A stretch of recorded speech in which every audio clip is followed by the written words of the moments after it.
Tenzi aridombore dune chidziwiriro chedu tisachemu zviro zvese nechidziwiriro chedu ngedombo rine masimba ngevute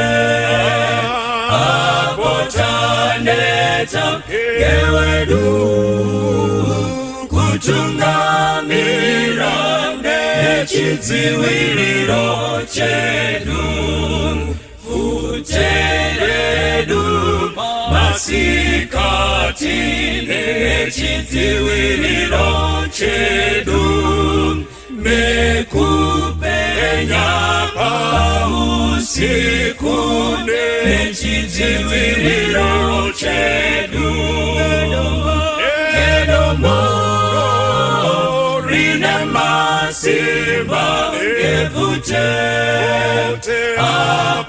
abotaneta ngewedu kutungamira nechidziwiriro chedu champupuri chatinera nechidziwiriro chedu kuna Mwari taponeswa nechidziwiriro chedu ngedombo rine masimba ngevute abotaneta ngewedu kutungamira nechidziwiriro chedu o Mwari bakoredu nechidziwiriro chedu kubatsiri muri pedyo nechidziwiriro chedu ngedombo rine masimba ngevute abotaneta ngewedu kutungamira nechidziwiriro chedu ngedombo rine masimba ngevute abotaneta ngewedu kutungamira nechidziwiriro chedu ngedombo rine masimba ngevute abotaneta ngewedu kutungamira nechidziwiriro chedu.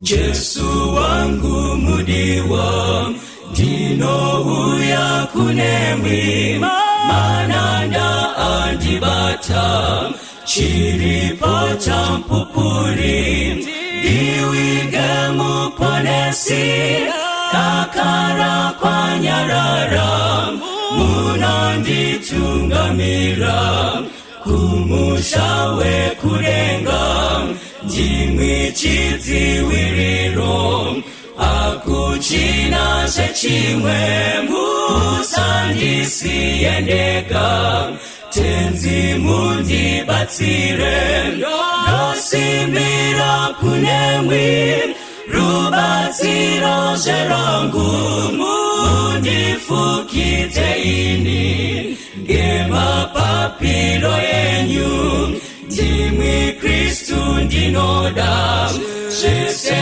zvamunondipa simudza waputika rapanyi vanorara zita renyu royera ini ndeganda shata ndazara ngezvitema mwazara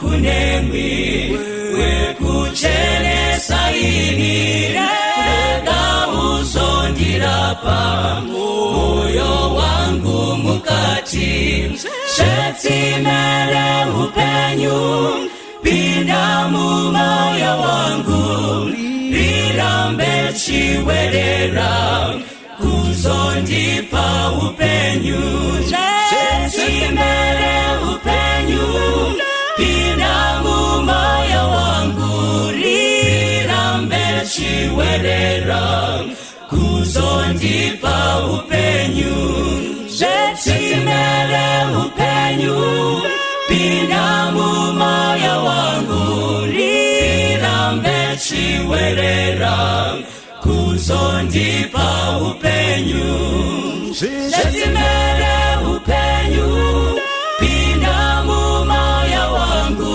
rirambe chiwerera uzondipa upenyu.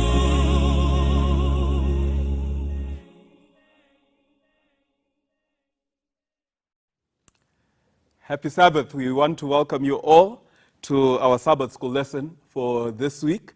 We are continuing on education. We're getting close to the finishing line for this quarter. Our Sabbath school lesson for this week is Sabbath, experiencing and living the character of God. Experiencing and living the character of God. Our memory text is coming from the book of Mark, Mark chapter 2, verse 27 and verse 28. It says, "And he said to them, the Sabbath was made for man, and not man for the Sabbath. Therefore, the Son of Man is Lord of the Sabbath." A story is told about a lady named Jody. Jody was the only one in her class who kept the Sabbath. And this became very obvious because in her whole class she would never attend social events which were scheduled on Friday evening. One of her classmates, Gail, gave Jody a call and said, "I'm expecting my husband to travel. My husband will be away for about 6 weeks. So do you mind if we spend Friday evening together?" Jody was very happy to oblige, and every Friday evening, Jody and Gail spent time together. They would share music, study the Bible together, and they had a lot of fun together.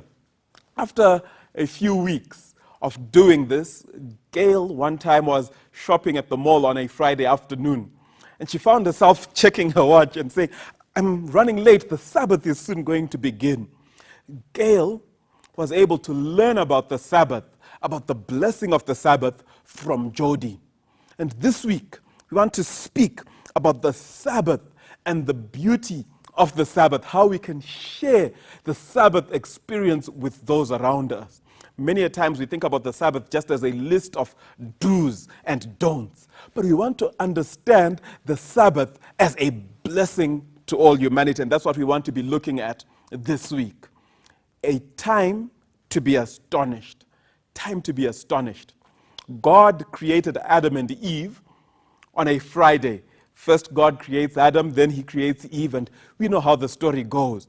And the beauty of creation is that the creation account is so deep, so intense, that it's described not in one chapter, but in two. We've got two different accounts that help us to see God through different lenses. The first creation account in Genesis 1 helps us to see God as a God of structure and beauty. The second creation account in Genesis 2 helps us to see God as a God of relationship, how he has a relationship with Adam first and then with Eve, God desiring to be with humanity. So as we read about this creation account, we are able to see the beauty and the grandeur of God. Genesis 1 and 2 reflect this. Right after Adam and Eve have been created on Friday, one of the first experiences they have is the Sabbath. A beautiful theme that we could speak about another day is how God creates them, and right after creation, they rest. Even before they've worked, they start off with rest. That is a beautiful symbol of the Sabbath as a sign of sanctification, but we don't have enough time to go into that theme today. However, we see that Adam and Eve have an experience with God. They get to enjoy the beauty of creation. Just imagine for a second that you are Adam or you are Eve, and right after you've been created, you get to see all the things that God has put into place. You get to see the beauty of the Garden of Eden. First, you turn around there on that Sabbath and you see an elephant, then you see a frog, then you see different animals, different insects, a butterfly, an eagle, a little robin. You see all the things that God has put into his created world. Then you also have time to enjoy intimacy, time to connect with your new spouse, whether you're Adam or you're Eve, but you get to have this relationship. You experience relationships with one another. And on that first Sabbath, not only do Adam and Eve experience nature and the beauty of the created world, but they also get to experience a relationship with God.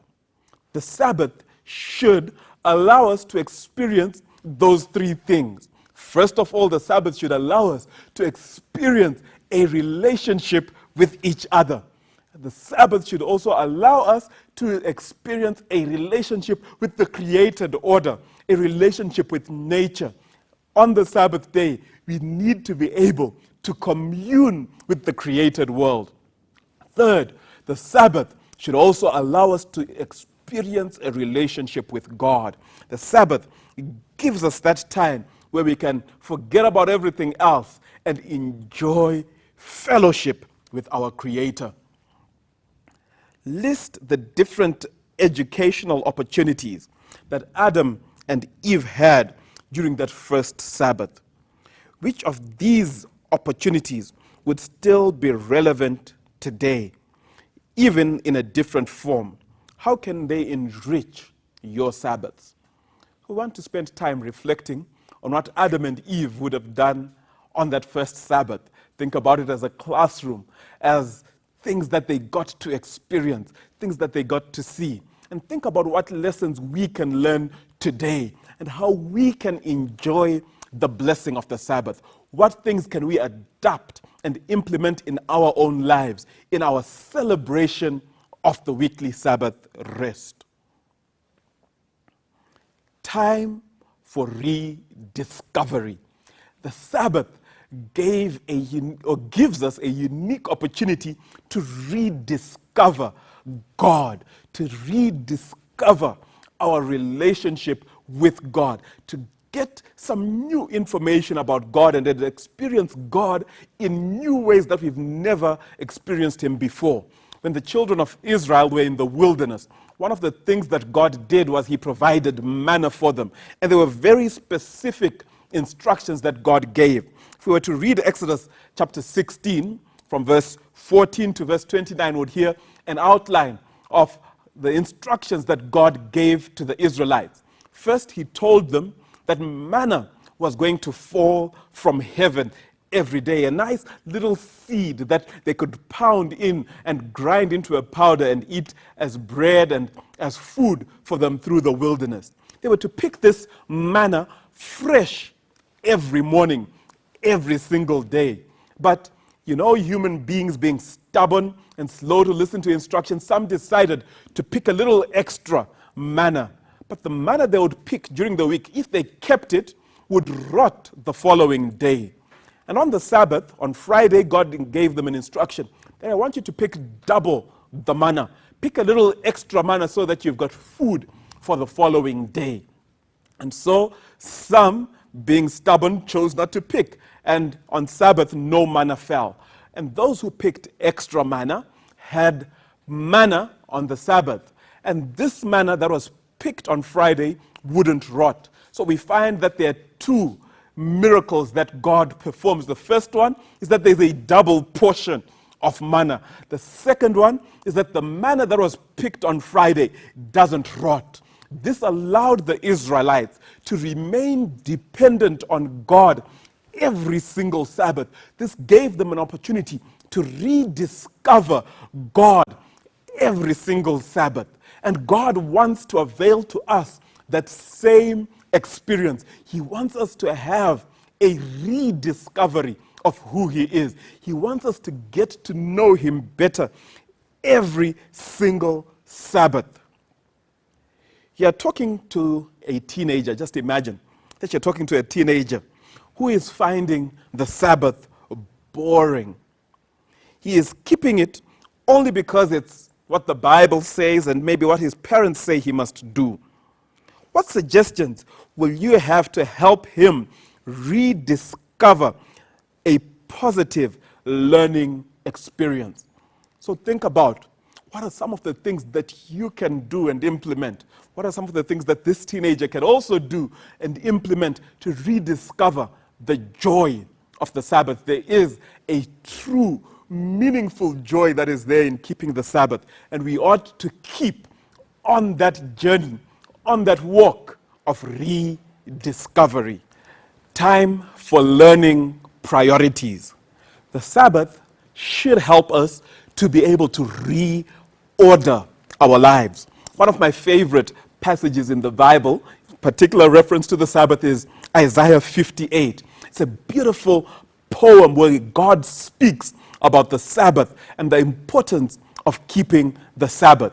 Certain things that God says He's not too happy with in the practice of the Israelites. He says that I'm not very happy with the feasts and the fasts that you have. The fasting that you practice is really empty, because when you fast, it seems you're just doing it out of ceremony. You're doing it out of necessity. But I want you to do it from the heart. I want you to worship me from the heart. And God says the true fast that I require is for you to share your food with the hungry. Is for you to go the extra mile to make sure that those who are in need are helped. Then God goes on to speak about how we ought to call the Sabbath a joy and a delight. God expects the Sabbath not just to be dry formalism, but He wants the Sabbath to be something that each of us enjoys, an experience that comes from the inside out, where we are bursting over with joy. Isaiah reminds us that the Sabbath shouldn't just be dry formalism, but the Sabbath should be a time when we experience God in His beauty, a time that we get to celebrate. We ought to call the Sabbath a celebration. I want to just read a few verses from the book of Isaiah. I want to read verse 14 in particular.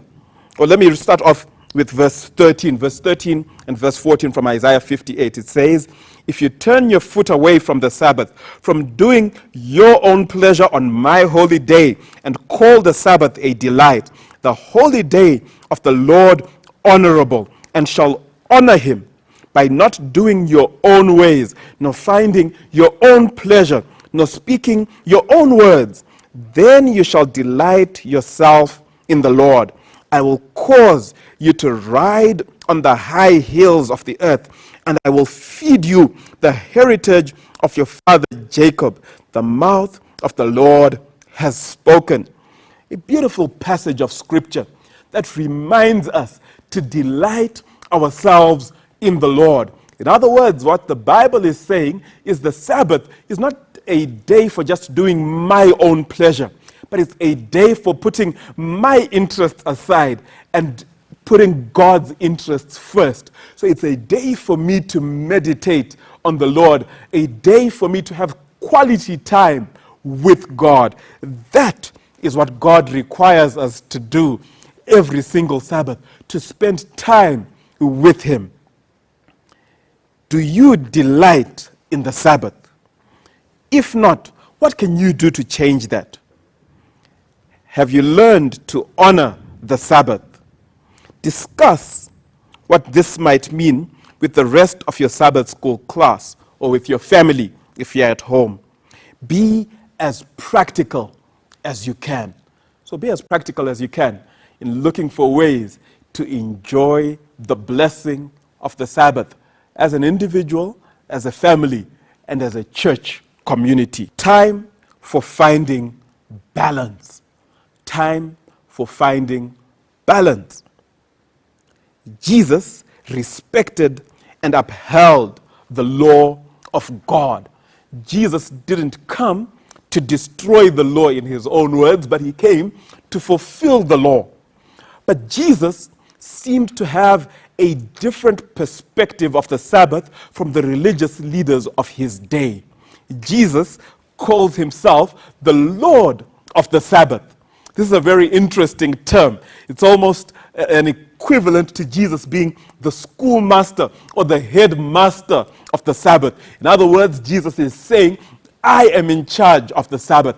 I look at how the Sabbath ought to be kept and observed. And Jesus had some very instructive instructions that he gave to his disciples when he spoke about the Sabbath. Many different occasions, Jesus not only spoke, but did things that addressed how the Sabbath ought to be kept. One incident is Jesus is going through some grain fields, and the disciples of Jesus are hungry, and they take some grain, and they eat it while they are passing through the fields. And you can imagine that this upset many of the religious leaders in Jesus' day. But Jesus wanted to pass on a very clear lesson that it's important for us to do good deeds on the Sabbath.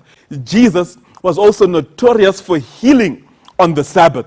And when you look at the issues or the instances when Jesus healed, the Pharisees would complain because Jesus was healing people not who were dying, but people with a chronic illness. In other words, this is someone who has been sick. You've been blind for a long time in your life. You've had a withered hand. Maybe you're hunched over. This is not a life and death kind of situation. You've been like this for many years before, and surely this person doesn't need healing on the Sabbath. You can wait a few more hours and heal this person later.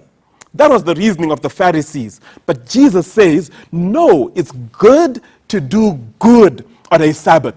Jesus' thinking was, well, the best time to lift the burden of the oppressed is on the Sabbath. In Jesus' thinking, healing on a Sabbath was as much an expression of worship as praying or singing praises to God. So Jesus says that it's good for us to do good deeds on a Sabbath. When we think about the passages or the instances when Jesus heals, two in particular are mentioned in our lesson. One in Matthew 12, from verse 1 to 13. Luke chapter 13, verse 10 to verse 17. Jesus is passing some very important lessons about the Sabbath. And the last one in Luke is where he says that the Sabbath was made for man and not man for the Sabbath. That's our memory text. Something important there. The Sabbath being made for man. In other words, the Sabbath is actually made for our benefit. We shouldn't just look to keep the Sabbath, but rather we should allow the Sabbath to keep us and sustain us through. The Sabbath is given for us. When God designed the Sabbath, it was so that we can experience him in his beauty. Jesus also mentions that he is the Lord of the Sabbath. In other words, Jesus is saying, I am in charge of the Sabbath and how the Sabbath should be kept. What about your own Sabbath keeping? Have you turned it into a list of don't do this and don't do that? Rather than a time of rest in the Lord and to know him better. If so, how can you change it to be more of what God intends? If your Sabbath is a list of do's and don'ts, look for ways to change the Sabbath, the way you experience the Sabbath, to be a more meaningful day, a day of relationship, a day where you get to know Jesus better. A time for community. The Sabbath is a time not just for you and God to have quality time, but a time for us to experience God together as a community. And we find time and time again as we read through the book of Acts, Paul going and meeting with fellow believers on the Sabbath day. He would go to the synagogue as his custom was. And sometimes he even went outside the city, by the side of a river, and there he meets with people, shares with them from the Word of God. The Sabbath is a time not just for you to be a hermit and find a little corner by yourself privately talking to God, but the Sabbath is a day for fellowship with the community of believers, the day when we come together and experience God as a community. God designed that the Sabbath should be a day where we learn and experience His blessing together as a community. The Seventh-day Adventist Church has a strong history of encouraging testimony and scriptural exposition, preaching and sharing of the Word of God. The combination of the Sabbath school with the preaching service and other Sabbath meetings, whether it's youth meetings, gives a strong formal base to Seventh-day Adventist worship. While this needs to be complemented by other experiences, it is essential to the educational experience of the Sabbath.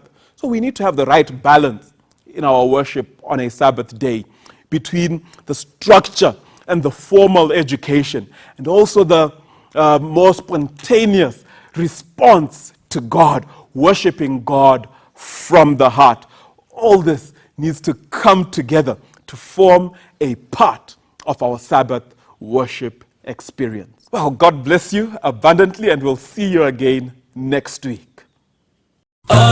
Basara pera ndino yenda kumbusha uko kufa kunopeka kusafa dichamsi wamponesi apo achazo uyam iye anondigashira mumusha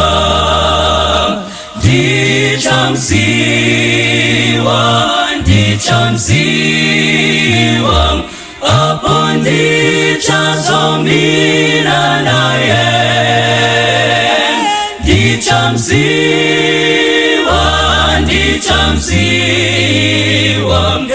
ematati mumaoko ake ndichazofara kwazo kuona uso wake nekupenya kwemaziso akewo moyo wangu kumkuta ngerudoro nemuta anondigadzira musha kumsoro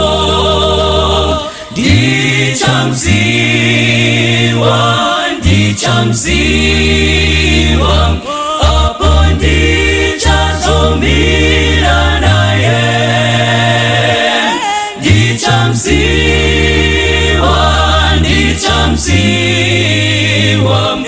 ematati mumaoko ake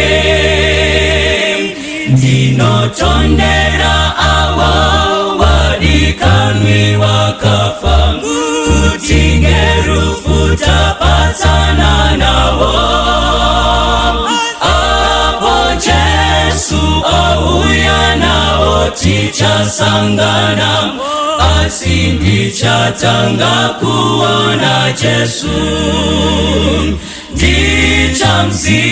dichamsiwa apo ndichazomira naye dichamsiwa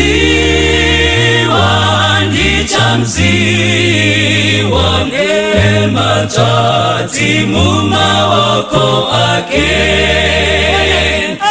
achanditungamira kupinda mazambara apo tisingazowine urombo ndichaimba neveseriyororwe kufara asi ndichatanga kuona Jesu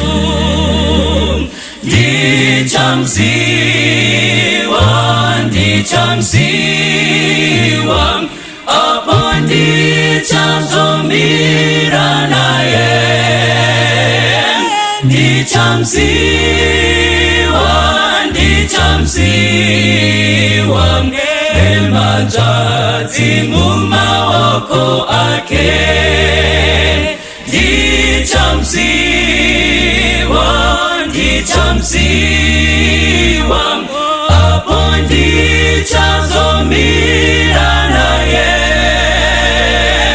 ndichamsiwa nemanjadzi mumaoko ake, ndichamsiwa apo ndichazomira naye, ndichamsiwa nemanjadzi mumaoko ake.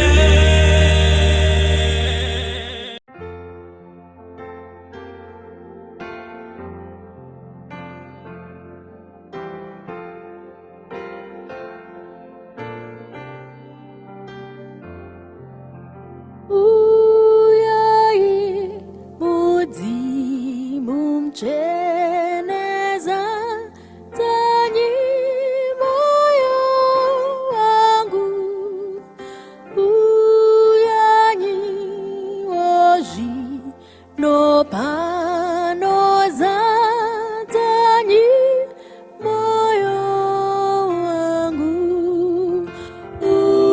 uyanyi zatanyi Jesune mutawenyu, uyanyi woshindo panoza tani moyo wangu, munokwa nisakuza zamwe yave sebo wangu, asindi nokudai mwikuzaza moyo wangu, uyanyi zazanyi Jesune mutawenyu, uyanyi woshi no panoza tanyi moyo wangu,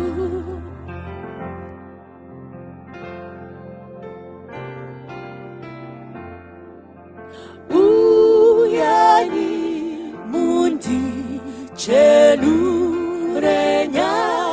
rada moyo wangu, jinomu riku itawoku sada moyo wangu, uyanyi satani Jesune mutawenyu, uyanyi woshi no panoza tanyi moyo wangu.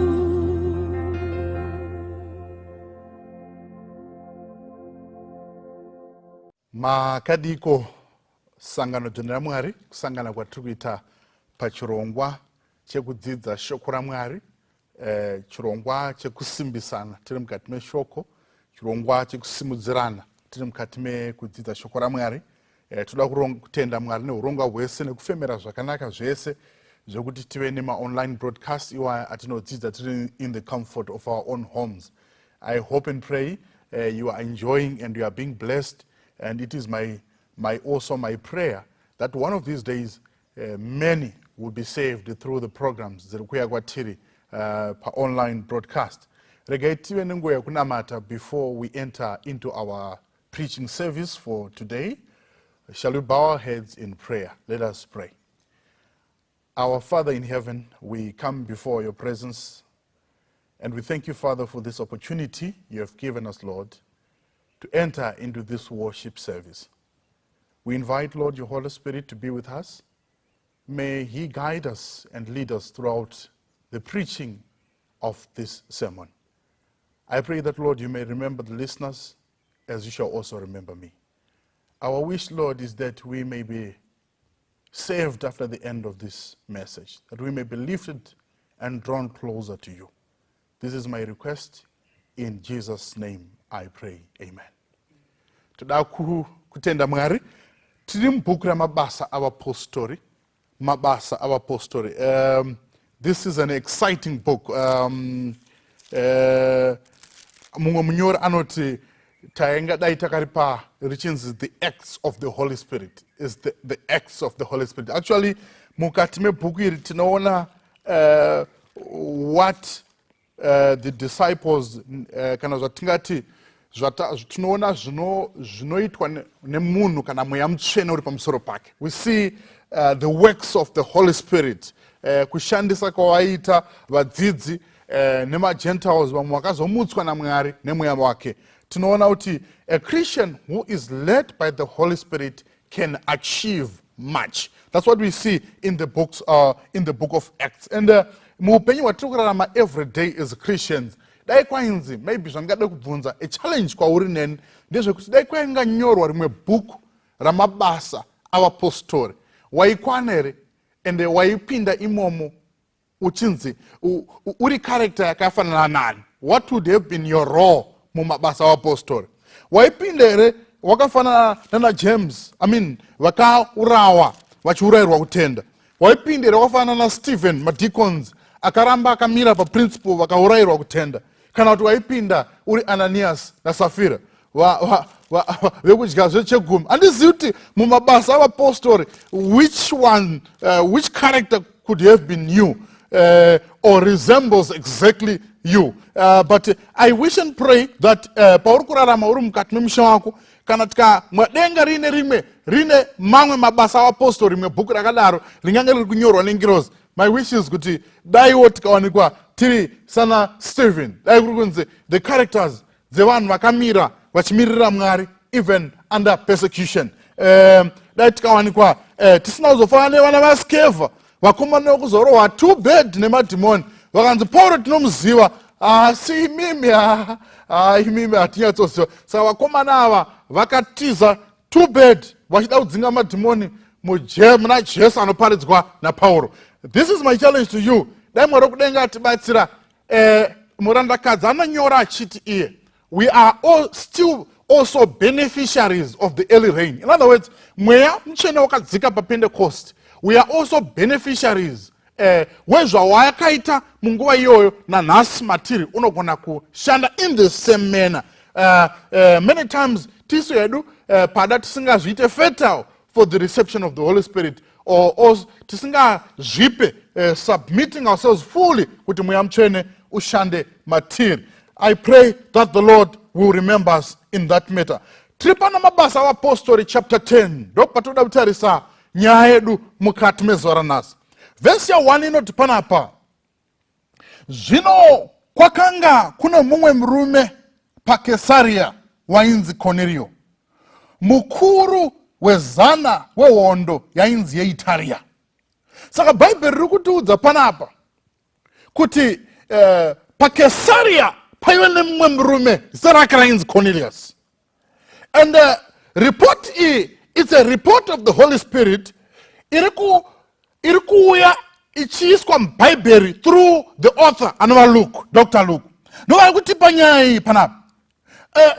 Cornelius is being singled out. Ari kubudiswa ari ega paKesaria. There was this man, zvikanzi waiva musoja for that matter. This man was a soldier. Waiva mukuru wehondo yainzi yaItaria. Ndo background yatinopiwa pamusoro pemurume uyu. Wakanga asiri muJudha murume uyu, akanga ari muGentile. Ndo zvimwe zvikare zvatinogona kuwedzera pakudzidzwa kwenyaya. Verse number 2 inobva kuti munhu wainamata nowaitya Mwari, iye neveimba yake yose, waipa vanhu zvipo zvizhinji nokunyengetera kuna Mwari misi yose. zvino nenguva inenge yepfumbamwe yezuva akaona kwazvo nezvaakaratidzwa mutumwa waMwari achipinda kwaari achiti kwaari, Cornelio, verse number 4. Iye akamutarisa akatya akati, chinyiko ishe? Akati kwaari, minyengetero yako nezvipo zvako zvakwira pamberi paMwari zvarangarirwa. Praise God. Hallelujah. I would like to believe kuti kana paine mashoko angafadza muupenyu hwemunhu, mashoko ekurangarirwa kwemunhu naMwari. Bhaibheri riri kuti panapa minyengetero yako yawakaita hatina kupiwa kuti akanga anamata kwenguva yakareba sei. But allow me to imagine, I don't know, maybe Cornelius could have been a person of prayer for 10 years, 5 years, 2 years, or a year. I do not know. The Bible does not give us evidence. How long was Cornelius a prayerful person? But the Bible says, Cornelius waitya Mwari, ari munhu wainamata neimba yake yose, kusvikira komiti yekudenga yagara pasi kuti ngatimboshanyirei imba yaCornelius. Kana paine chinhu chandingada amadzodikamwa, the experience yaCornelius i-experience yandingashuvirawo muupenyu hwangu, and I want to believe i-experience yaungashuvirawo muupenyu hwako, kuti rimwe ramazuva denga rafunga kushanya panyika. Come on church, rafunga kushanya panyika roti taakushanya kwaCornelius. Mucharangarira kuOld Testament vakashanya kwaAbraham, mucharangarira kuOld Testament vakashanya kuna Lot, mukarangarira Old Testament vaishanya mubindu reEden. But this time muNew Testament vari kushanya, ngirozi yatumwa yashanya mumba maCornelius. Praise God. Hallelujah. Cornelius pamazuva ake asarudzwa nedenga kuti uyu taona maari ari munhu akarurama. Unoziva kuti ngirozi hadzingotumwe pese pese. Kutumwa mukanzuro yekudenga kugara pasi kuti toenda kupi, ndobva kwasarudzwa kumba kwaCornelius, kumba kweGunman. Of all the people, papaine mapriest, papaine maSadducee nevaFarisi, paine vanhu vaiita zvechechi. But this time the angel visits, does not visit the house of an elder or a pastor, but visits the house of a devout man, a man of prayer, a man whose lifestyle was a life of prayer and a life of giving. So whatever upenyu wairarama nemuchinda vadenga rashanya, dai Mwari unoziva kuti ndoshuvira kuti dai Mwari andishanyirawo.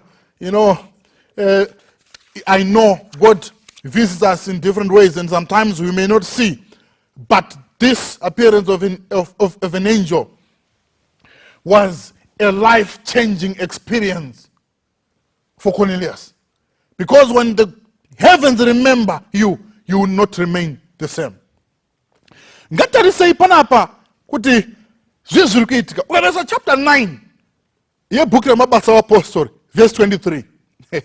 Ukatarisa inoti, zvino mazuva mazhinji akati apera, vaJudha vakarangana kuti vamuuraye. Come on church, I want you to listen to me. What a contrast. There is Cornelius praying, a Gentile Christian praying. At the same time, vakapiwa zvakavanzika zvaMwari, the stewards of the truth of God.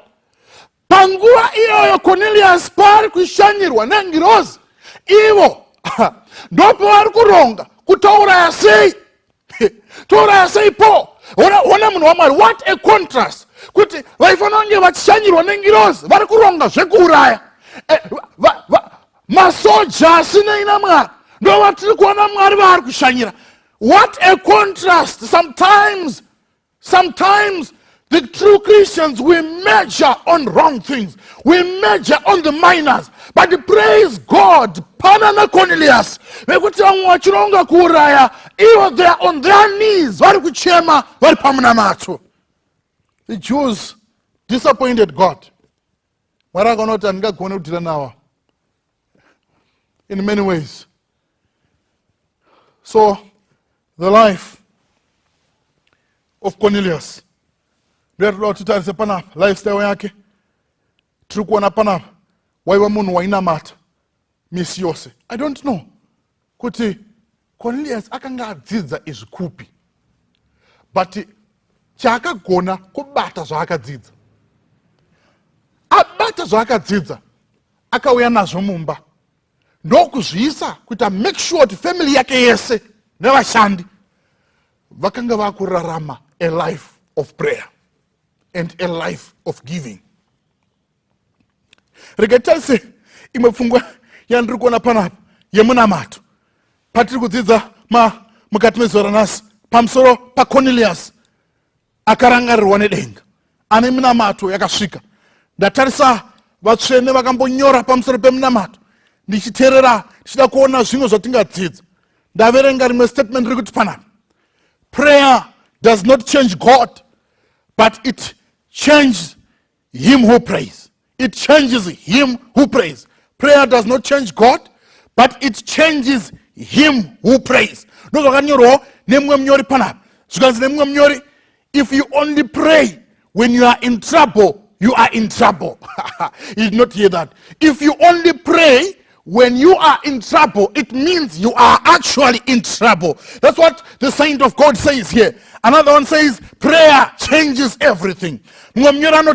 Prayer can enter committees to change the counsel of men. And to penetrate committees in your absence. Prayer can enter to change the thinking, the counsel of men.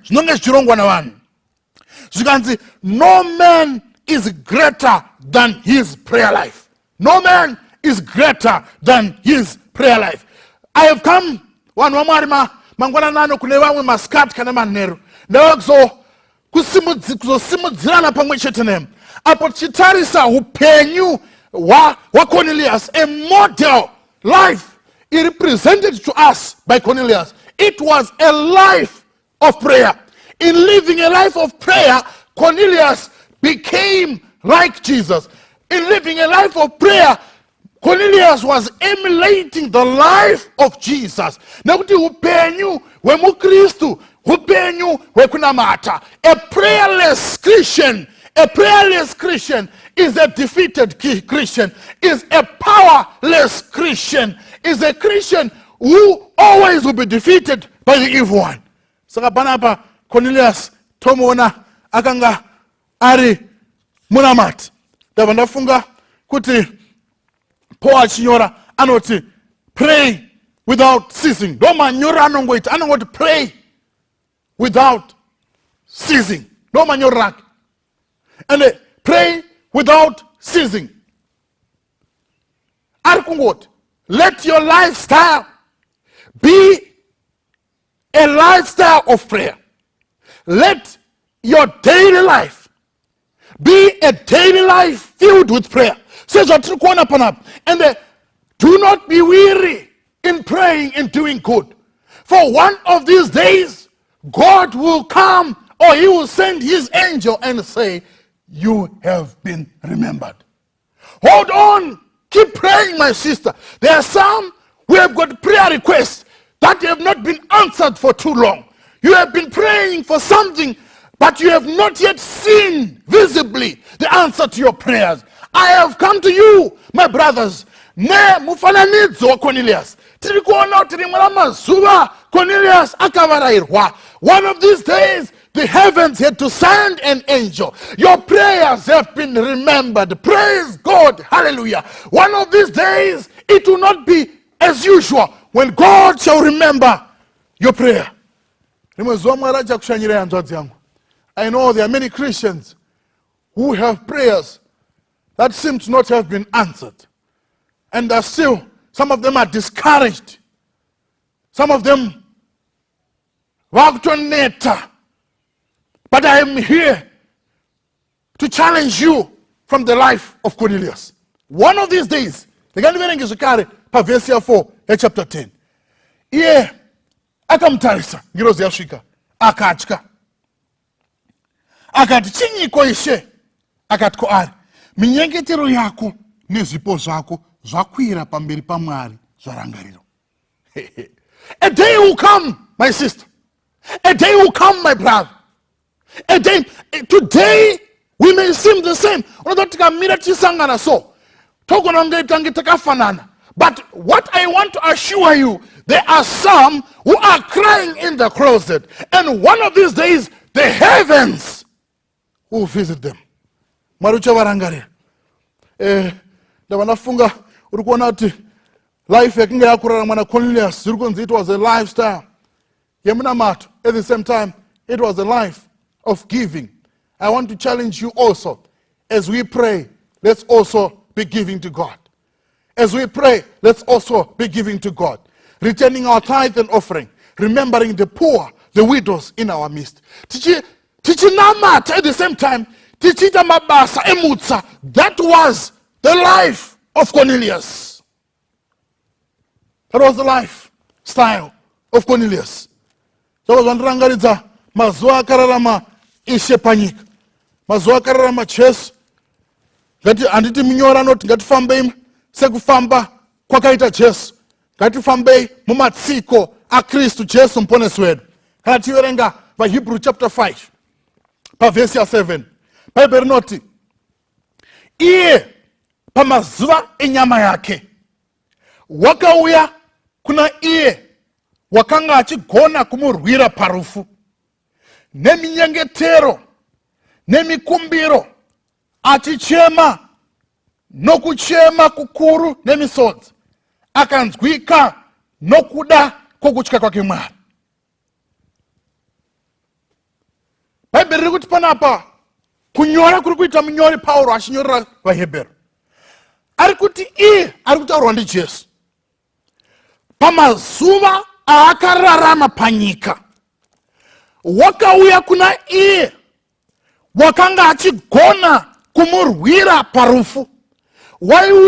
Waienda kuna iye dai riri kuti pazuva enyama yake bheta riri kuti pamazuva zvinoti mazuva mazhinji Jesu akafuka nyama aine ropa raimhanya mukati make. When Jesus was still achiri panyika asati afuka nyama yekubwinya zvikanzi pamazuva ake ari panyama hanzi waienda kuna iye waigona kumurwira neminyengetero nemikumbiro achichema nokuchema kukuru nemisodzi. This is a challenge, my friends. Jesus, our model, and our role model in terms of our Christian faith. Bible rikuti panapa iye Jesu ka pamazuva enyama yake waienda kuna iye. Come on church. Waigona kumurwira neminyengetero nekuchema. Kana Jesu aive nenguva yekunamata. Kana Jesu waibuda ziya nokuchema pamazuva enyama yake. How much more is vatadzi? Kana Jesu who was a saint akanga asina kutadza, how much more is isusu vatadzi? How much more should we be praying? Kana Jesu airarama upenyu hwemunamato. How much more? Saka Jesu paakauya kuzotipa mufananidzo. This is clear. Pane mufananidzo wakasewa waiswa pachena kuti maKristu ose kana torarama hazvigoneki kuti rarama upenyu pasina munamato. Hazvigoneki. Vaya vamwe vanoti simba rehove riri mvura, simba remuKristu riri pamunamato. Without prayer we are in trouble. Sekutaura kwaita mumwe mutauri panapa achiti if you only pray when you are in trouble, it means you are in trouble yourself. Saka Jesu pamazuva enyama yake akanga ari prayerful. This is a challenge, my friends, to the young people. Nyika yedu yazara yasvibiswa nadiabhorosi. Those who are going to overcome are men and women of prayer. The temptations are kwese kwatiri takupoteredzwa nemiedzo, kumabasa miedzo yoga yoga, patiri kuzvikoro miedzo yoga yoga, pamafoni pedapa social media miedzo yoga yoga. Those who are going to overcome are men of prayer, because Munyori Anot, the devil trembles when the weakest of Christians kneels down to pray. My friends, this is a challenge.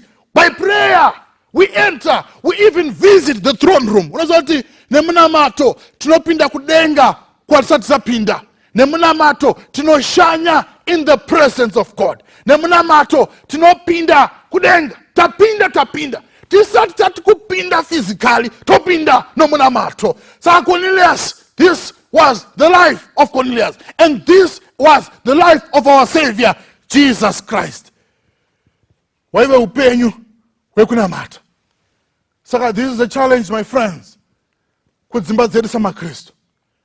Kakunzwika ngirosi ngadzi record. Nguwa yoye kuna mata nai yota kombo re. Ngakunzwikwe nziyo iti. Chakagonekwa na Cornelius was to turn his household into a prayerful household. And Mwari hawana kunyarara. Every time it was being minuted with terrible exactness. And a time came when God had to visit Cornelius. My friends, let's keep praying. A time will come. Surely there are many blessings we could have gathered by prayer. There are many temptations we would have overcome by prayer. There are many sins we would have overcome by prayer. Prayer changes us. Prayer changes our relationship with God. This is a challenge. Saka Cornelius, aiwe munu wairarama, achirarama upenyu, wakada kufanana nero mponesi wedu Jesu Kristo.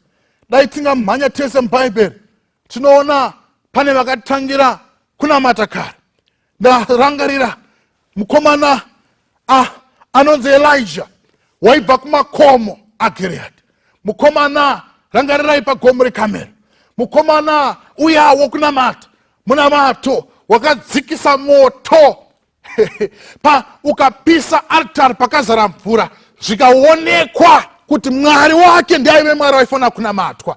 Rekani kutaurira yamadzodikamwa, nemunamato tinoumba ukama naMwari, neunamato tinorarama sevatsvene vakatsangira. Sana Enoch vairarama nokutenda nomunamato. We can be the Enoch of our time, the Cornelius of our times, by prayer. Saka tinoona panapa ndo waiva upenyu wa Cornelius, ndo wakawa zvakare upenyu wa Jesu Kristu.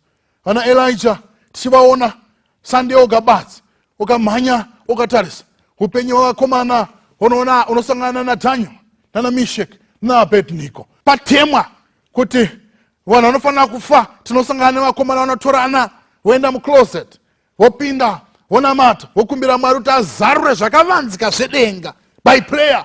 Vari akavazarurira zvakavanzika nomunamato. Vakauya vakaudza mambo, vakasevha ivo, vakazviponesa kubva kuruoko rwamambo. At the same time vakaponesa vose nevachenjeri. But the point is very clear, my brothers and sisters. No munamato we can achieve much. No munamato we can visit the throne room. No munamato we become powerful Christians. Powerful Christians. I want to challenge you, my friends, this morning. Hakuna mkristu hachigoneki pasina munamato. Hazviiti. Chikristu hachigoneki zvachose. A prayerless Christian is a weak Christian. A prayerless Christian indeed is a favorite because you are an easy target to defeat. This is my challenge. No challenge at no pure panapa na Cornelius. Cornelius even though a Gentile. Angasina mbobvira church. Cornelius, a soldier for that matter, trained to kill. But Cornelius, the Bible is making it very clear, waienda wakanga adzidza kunamata nemhuri yake. Aichika Mwari achinamata vachipa zvipo, denga rikamurangarira. Toda kuchallenge hama dzodikamwa kuti Mwari vakuitira izvo zvavakaita kuna Cornelius. Cornelius ari kutipa mufananidzo watinogona kukopa isu vari panyika nhasi.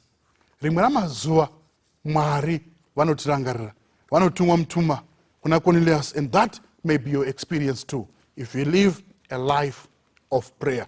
Dai Mwari wekudenga atikomborera mudzimba dzedu mukava mudzimba dzemunamato. Tese as a family zvogona kunge zvakuitika kuti pamwe pacho you have backslided as a family mese, hamusisina nguva yemunamato semhuri. I challenge you, gather together. Cornelius anonzi mhuri yake yese akaronga kuti vange vaine nguva yekunamata semhuri.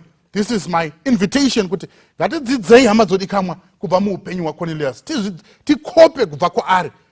Ngakunzwike nziyo dzemunamato, ngakunzwike munamato, ngiro dzichinyora mudzimba dzedu, in our closet, kwakasiyana siyana, kumahofisi kwedu, kumabasa kwatinoshanda, kuzvikoro kwatinoenda, kwese kwatinenge tichienda. Tingafanana vachitiona, but munhu wemunamato akatosiyana zvakanyanya nevamwe vanhu vose. Kumabasa pese patinenge tiri. I invite you to pray, my friends. By that, tichaumba ukama na Mwari. Ngative ine nguva yekunamata. Baba wedu vari kumusoro kudenga, toda kukutendai panguva ino yatawana nguva yekuita service. Toda kukutendai nemufananidzo wamakatisira mushoko renyu kubva muexperience yaCornelius.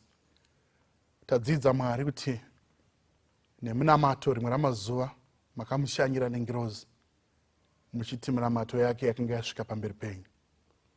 Ishe wangu namuponesi, ndaikumbira kuti nesuwo pamwe pacho tinenge taneta nekuramba tichikumbira zvinhu tisati taona mhinduro yemunamato yedu, asi tinokumbira Mwari kuti rambai muchitishingisa, rambai muchitibatsira patinenge tichiona mifananidzo iri mubhaibheri. Itaiwo Mwari kuti tizive kuti nemunamato there are many benefits to us as Christians, dzinotiwira dzinouya kwatiri. Uye zvekare nemunamato tinoona ndowaiva upenyu hwaJesu Kristu, waiva upenyu hwamuponesi wedu. Chitibatsirai tese tigorarama saizvozvo.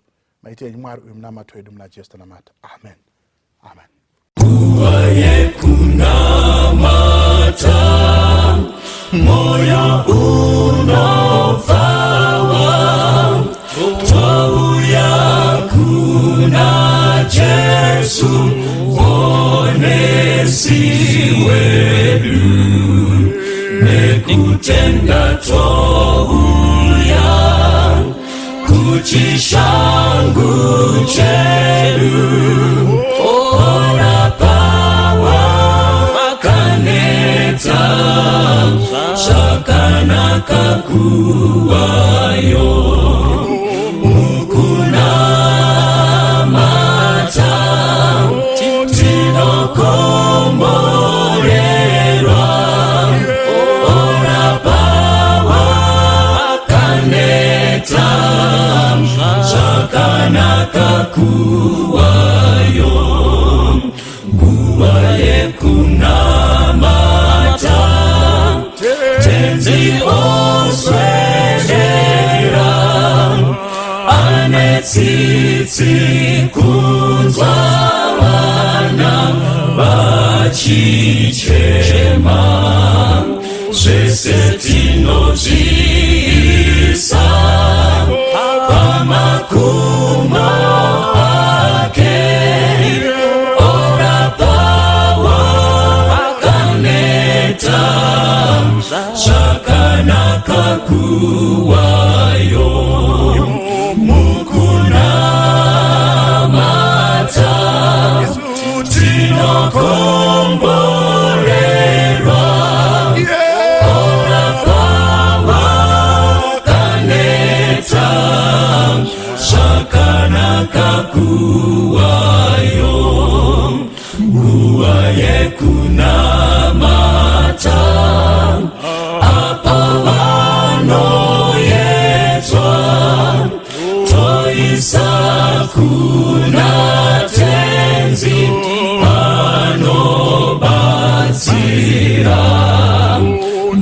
moyo wekunzwira obvisazvinetso ora pawa kaneta zvakanaka kuwayo mukunamata tinokomborerwa ora pawa kaneta zvakanaka kuwayo panguva yenamato tinomusimbira zvikomborero zvese tinozviwana mukusimbira iye hamuna dambudzo ora pawa kaneta zvakanaka kuwayo mukunamata tinokomborerwa ora pawa kaneta zvakanaka kuwayo mukunamata tinokomborerwa ora pawa kaneta zvakanaka kuwayo.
Toda kutenda Mwari mukati mezuva ranhasi nekusangana kwataita kuchirongwa Family Matters. Mwari ngatikomborere atiitire zvakanaka patiri kuteerera chirongwa chino. Vazhinji nevakawanda tiri kunzwa kutiko vari kubatsirikana, vakagara in the comfort of their homes vachiteerera nyaya dzatinee tichitsokonyora pano, nyaya dzine chekuita nemhuri. Mwari dai angatikomborera atiitira zvakanaka. Our conviction still stands the same, kuti iko kana kumba kusina kumira zvakanaka kunamata kunorema, asi kana kumba uri muchechetere mvura yeguvi, zvinhu zvichifamba zvakanaka, baba namai kangori kutuzvikwee mukati memba, vanhu vachiwirirana, idi kuenda kuchechi inenge yacelebration yekukunda kuri kuita Kristu mukati memba. Vana vanokura zvakanaka ende muchato unoenderera mberi zvakanaka. Asi kana kumba uri munzwa wabaya, ari makakati anogumbezeri vanomu, binda uchiseka bhurazi radzoda, munonyepa imi kugona, hakuna kana kunenge kwakungoendawo kuchechi zvekungoenda, asi zvinenge zvichirema. Ndo panonziko ndibatsirei pandimire pakaoma mukati meupenyu. But kana zvakanaka, Mwari achibetsera zvinoenderera mberi zvakanaka. Nhasi ndine vadare vandinawo vandaichida kuti vakwazisei tisati tatanga. Ndinotenda Sinyoro, makadini zvenyu vandiva vateereri navatariri. Ini ndini wenyu Advocate Nyari Maposa. Tinotenda Advocate kuno. Tinotenda kwaziwai vateereri nevatariri.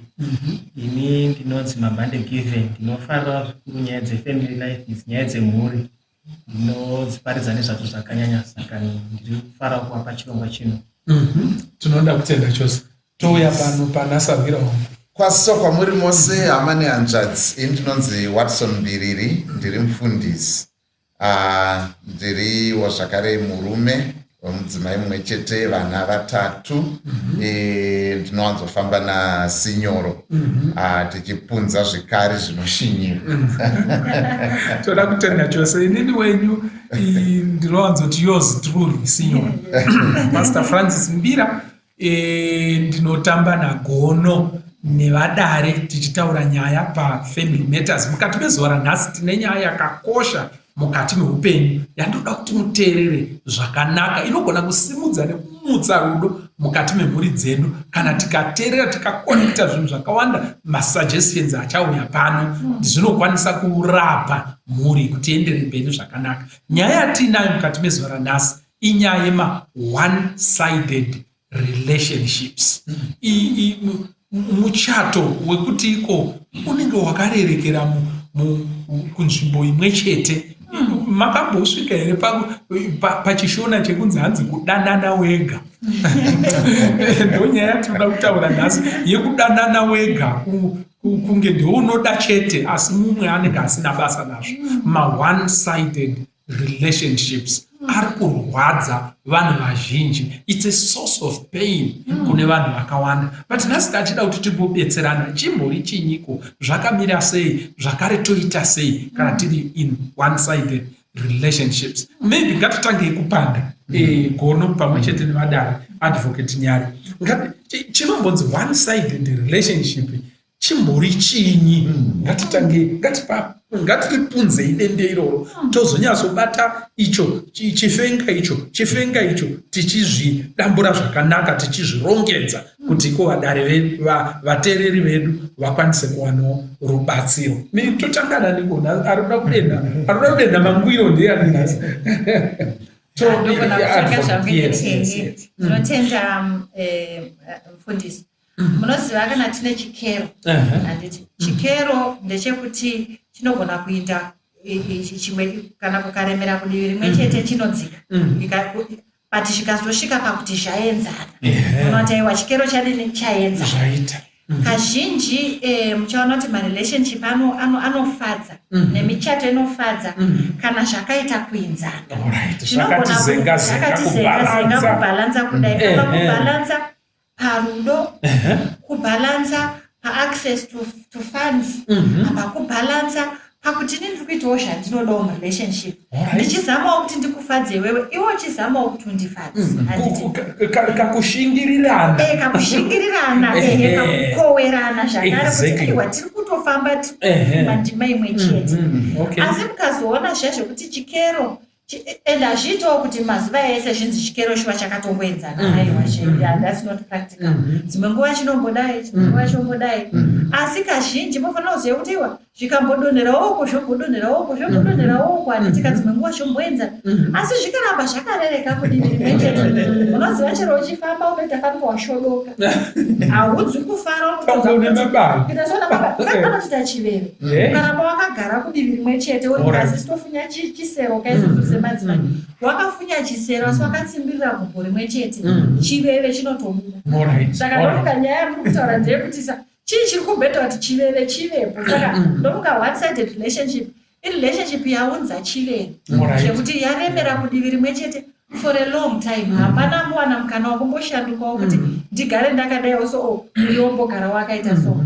Saka ndingangoti ma one sided relationship pane imwe song gonwana wanzoda kutaura masong asi pane imwe song yakaimbwa nemimba yavane mukurumbira muno yaiti oda kuti ndiite zvaunoda iwe handingazvigoni zvaunoda iwe umwe neumwe anoita zvaanogona. Ona kana vanhu votaura mashoko akadaro kazvira kuti pane umwe ari kuti ngoma ingorira chingoti pangu murelationship. Saka I think ndoya ndikatsanangura kuti chikeroka chero Mwari anotaura kuti handidi zvikero zvisina kuedzana. Saka zvinombodaiwo zvimuchimhezha zviya but ngazviosvika pakuti zvabhalanza. Nedzimwe nzira ndofunga tiri kuridza kutaura nemusha une bango rimwe, nhungo imwe iri kuda kubata denga rese. Hazvigoneki mukati meupenyu gono imboedzai kuti iko moto wedu utange zvakanaka. Ndizvo zvose kutaura kwazvaitwa nachirashamiwa kuti panenge paita yatingati ndemera kumwe homwe yaachipfunde ndo inenge yaitika ipapa. Right. Saka pane mumwe chete ari kushingirira, ndiye ari kudzimura moto, ndiye ari kudini kuti zvifambe zvakanaka, ndiye ari kutsigira kuti zvakuda kuti hosho ndiye otoshinga asi pana akazorora. Saka mukatarisa mubhaibheri ndingangopa semuenzaniso waJona, handiti chikepe chaamudutu, vanhu vese vari kukupa mvura, vari kurasa mabhakiti, uyo wakazoenda pasi achitonotsvakawo chaari kutsvaka pane chimwe chinhu autoda kubata gumbo remunhu zvichidai zvinaiwe muvati chii. Saka murikuitika uri kuzviona kutorara. Saka tiri kuti mumarelationship mune vakatokotsira mumafungu asi munhu kune vari kukupa kune vakazorora. Muri kupaona ipo paine njodzi munhu haasi kubatikana. Paitika dambudziko paitika hwani ndiye ari kuedza kuti aiwa izvi zvakukanganisika rega tigadzirise izvi ngatigadzirise, asi pane mumwe akapeta maoko akagumba takangotarisa kesanoona filimu izvo sekunge ari kumateresa. Izvo zviri kutoitika murelationship yavo vari tu, asi kune asingabatikani nazvo, havhunduki, hazvimu akangozorora achitotarisa uyu ari kumanya akabuda akadzika akakwira achangomutarisa muri kuona. Saka toitingati one sided relationship yakaita saizvozvo izvi. Vakuru vangu vaiti iko kana waroora ratidzowo kunjunjuka nemukadzi. Kunjunjuka kakuti ndomuisa papi handiti muri kuona kupererwa kuti ndomuitire ndokunonzi kunjunjuka kuchiita madana uchiitira umwe wako. Now saka one sided relationship ka munhu mumwe ongonjunjuka asi mumwe uyu anonjunjukirwa akazorora hapana zvaarikuita sei, hapana kana kukendenga. Thank you for that word. Kana kukendenga. Marelationships akadaro iwayani kune kutorwadza kwaari kuita. Iwe hauzvioni zvako but une kurwadzisa kwauri kuita, kakungoshaya hanya, I don't care, uyu ndiye anotozogama zvoda kudai iwewo hamuna basa nazvo. Izvozvo izvo ndinonzi one sided relationship yakaonekwa ikatopuwa zita ikatoonekwa kunzi pane vanhu vari kurarama mairi ende zvine zvazvinoita mukati memhuri nemukati memuchato. vamabhandi pane zvamamuchida kutaura. Ndinoti ndingatange nekuti nyaya yamatanga inyaya inosiririsa zvikuru nekuti iri kuwanikwa mudzimuri dzakati wandei zvakada zvodei Mwari vangatibatsira. Ndachida kungoveza pakuti pandanga ndichigadzira kuroora inonzi premarital counseling andakaitwa ndakaziswa inini kunzi muchato unoumbiridzwa nevanhu vaviri nekuti masangano muri vaviri saka ndakanzi zvawaita uri wega nezvaaita uyo ari ega zvinofanira kuti zvisiwe tochiita chinhu chedu tese. Saka ndipa one sided relation zvakureva kuti pfungwa yekuumbiridza muchato iyai haichaitwa nevanhu vaviri yava kuitwa nemunhu mumwe chete. Ndeyava bishi rekugadzira kuti muchato unge uchifambira zvakanaka pose pose nekuunamatira munhu mumwe chete anenge achinamatira muchato iyeye mumwe haana kana basa nazvo. Saka maresources akaita senguva munamato is a resource zvakare munamato mari energy neimwe effort yese ingadiwa kuumbiridza muchato kuti utapire ndiyega kuisa shukuru iri kuiswa nemunhu wani. Saka inenge ya one sided relationship. Saka hapana chafamba ipapo. ndo definition kana kuti tsanangudzo yandingava nayo pakuti chii chinonzi one sided relationship. Saka sekuona kwenyu tinoona sei kuti one sided relationship ndezvipi zvimwe zvezvinhu zvaunoona kuti right iyandemera kumwe indemera kumwe umwe achivhunde handiti muri kuona tingazvionesei Dr. Watson? Yes, ndofunga zvinoratidzika nenzira dzakawanda imwe yenzira pada ndeyekuti kana paine tomboti nyaya irikuda kutaurwa irikuda kuti igadziriswe pane mumwe asingabatikani nazvo. Kune mumwe chete anoti dai tambotarisa nyaya iyi dai tambokurukura nezvakati zvese zvinoda kugadziriswa pane mumwe chete ari kugadzirisa kunyange pasina zvakanganisika iko kungoti kungotumirana mashoko kana kufonerana kana kudii pane mumwe chete anofona mumwe haafoni kana ende wacho anofonerwa iye wakumadairi anoita fona kuti uri kudei ndokudaira kwacho uri kudei ndokudaira uri kuona zvokutoti kufona iye akasingafoni kana kudera wakaneta zviya zvekuti nkirinkiri vanzi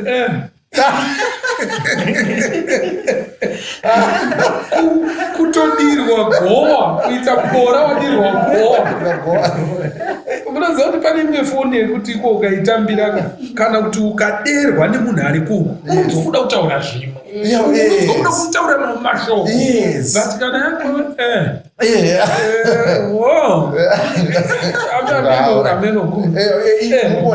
kuneta kwakadaro saka kuona kuti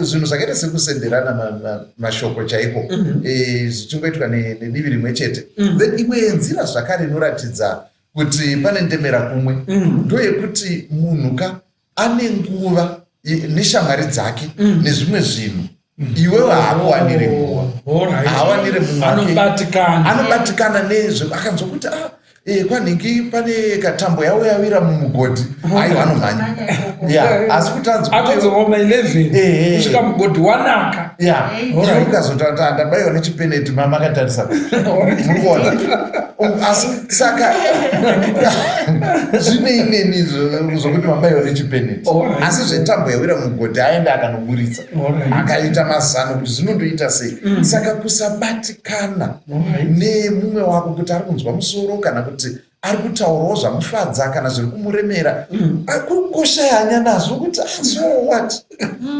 ndakwana papiwe papa muri kuona. All right. Thank you. What are the other signs? Ngaratidze kuti iko apa amen totobatsira masainzi akawanda signor tingangoda kumadoma kuitira kuti kuda kuno vamwe vasingazoti nditori one sided relationship chandakataka kutaura ndechekuti pane pandakamboshanya kune imwe imba karekaresa chakandishamisa ndechekuti papa nemukadzi nemurume and vari kuva vana vavo vaviri asi pandaiona ndobva ndati ndokumbirawo kumboenda kubathroom nditi ndamboenda kubathroom yanga iri upstairs ndiri kuona mapicture ari mukoridho machona umo. Mapicture ababa nevabereki vavo nehanzvadzi dzavo nevaning'ina vavo nevana. Kana picture yemuchato mumba mamusina, picture yamai vamusina, asi mapoti amapotisi ari expensive mahombe ayaya otonatoti uyo ndiyo festival achitegwa neuyo achitegwa neuyo zvokuti zvamunotarisira kuti zvezviri mumumba mevabereki vevana but murimo zvirimo mumumba mabhuti vana tete naanani moona kuti iyoyo is clearly one sided relation. Pane unotoona wega kuti apa panenge sokuti kuti mai ava vamenyanya kuda ma-in-laws avo kusvikira pakadai kuti muchechetere mapicture imba yese yake hapo zvakadaro. Kana yemuchato hamuna mozoona kuti pane vamwe vanoti pamafamily discussions iwe haukoshesi kuti uvepo. Your ideas are not important, they are not needed. Unozoinfomewa kuti izvi ndozvatazotaura kana kuri kumhuriyo kwamaposa uri muroro kwamaposa to tichazokuudza nekuti zvatiri kudhiskasa ndezvekwamaposa aiwashe but isusu tatoka mhuri imwe chete zvitaura naelder mabande kuti aiwashe haticharongi one ini ndatopowo ndoda kutonzwawo kuti zviri kunzi chinyi nyangwe ndikataura nyangwe ndikasataura handiti. Mozoona kuti pane umwe anongodhisaida kuti vana vanoenda kupi kuchikoro iwe hauna zvaunodini zvaunotaura nekuti dola power yacho hauna nyangwe ukataura zvishuwo zvako zvese you can't back your ideas and your contributions with money. Une shungu chete une chido asi chipo chemari hauna. Saka mona kuti ipapo zvinenge zvinotaridza futi kuti chinyi kuti zvakuremera kuti rimwe chete. Woona sezvataura na Dr. Mbiriri kuti pane umwe anotaridza kuti ane shungu nerelationship and haasi kufarawo ne-lack of reciprocation yezvinoitika. Muchaona mufundisi kuti pane mawords ayanonzi ma-magic words for every relationship. Sorry, thank you, please, I love you. Ndo chimwe zvioiri zvingorimo mumarelationship zvokuti ukati no I'm sorry, no I accept, no ndareshandisira wotona kuti chero hasha dzadziripo dzakora. Pane mumwe wekuti hafe akataura sorry nemachaidzi haadonenze munenge wesori kuti zvamboita sei ndisara hangu ndakashoterwa nemunhenga wanoterwa nokuti ndazvininipisa pamberi kwapako hazviti. Munhu iye hataure thank you kana waisa chikafu apo kana kutototanga chero pamusoro yechaiyo haibudi. But ndakazoona ndichitarisa nyaya yachona kuti aiwa zvinozoitika ndezvekuti pane malessons mamwe anoramba yandikati continual education yemarriage handiti kuti pane vamwe vanoramba vachidzidziswa and shuwa parega inditaure maybe kudivi remadzimai kuti pese patinoenda kuma-bridal shower anonzi ma-kitchen party aya hauzobviwo usina uchawabata. Saka munhu anotobva akatotakura muhombodo yake chinyi mbuva yekuti regai mbondozama mwana uye ndianga achirayirwa hake asi ini ndenge ndandishotawo ndipondoona kunana baba wakwangu. So she keeps on putting an effort nokuti techiudza madzimai kuti iwo madzimai imi izamai but kuvarume manje handiti kuona kuti continual education yamakisheni pati kuvarume vakomana musaona kuti hakutorina tabaiwa kuno kana iri bachelors ibudget namajobs kudya nyama namajobs hatisati hamuna mboendako asi ndombozazvitaurwa kuti nyama chete namasaladi. Saka muchaona kuti chikero chogona kutanga maybe mumarriage chakaenzana asi sekufamba kwenguva ina mucontinuing social education chaichaiyo ne-education on marital effectiveness uyu ari stagnant ari paari papo hapana chiri kumutirimutsa hapana zviri kumuencourage kuti samo kudai. Saka ndinoona kuti ndo dzimwe nzira dzamogona kuona kuti apa panenge patoita a tipping of the scales kuti kuti umwe ari kuramba achiisa effort yekuva pleasant, yekuva nice, yekuti regai ndifadze mumwe. I must say sorry, but sorry haioni. Thank you haibati. I love you chaiyo. Watuma heyo. Ndombatowana I love you. Haumonditowa I love you. Ndakazonza wangu achitaura kuti aiwaka. Handakati I love you patakarorana. Hansati ndachinja ndazochinja ndozokuudza. Ndakanyaraza kuti tichiri kungokontinya pakati iyoyo. Thank you for that, advocate. One-sided relationships.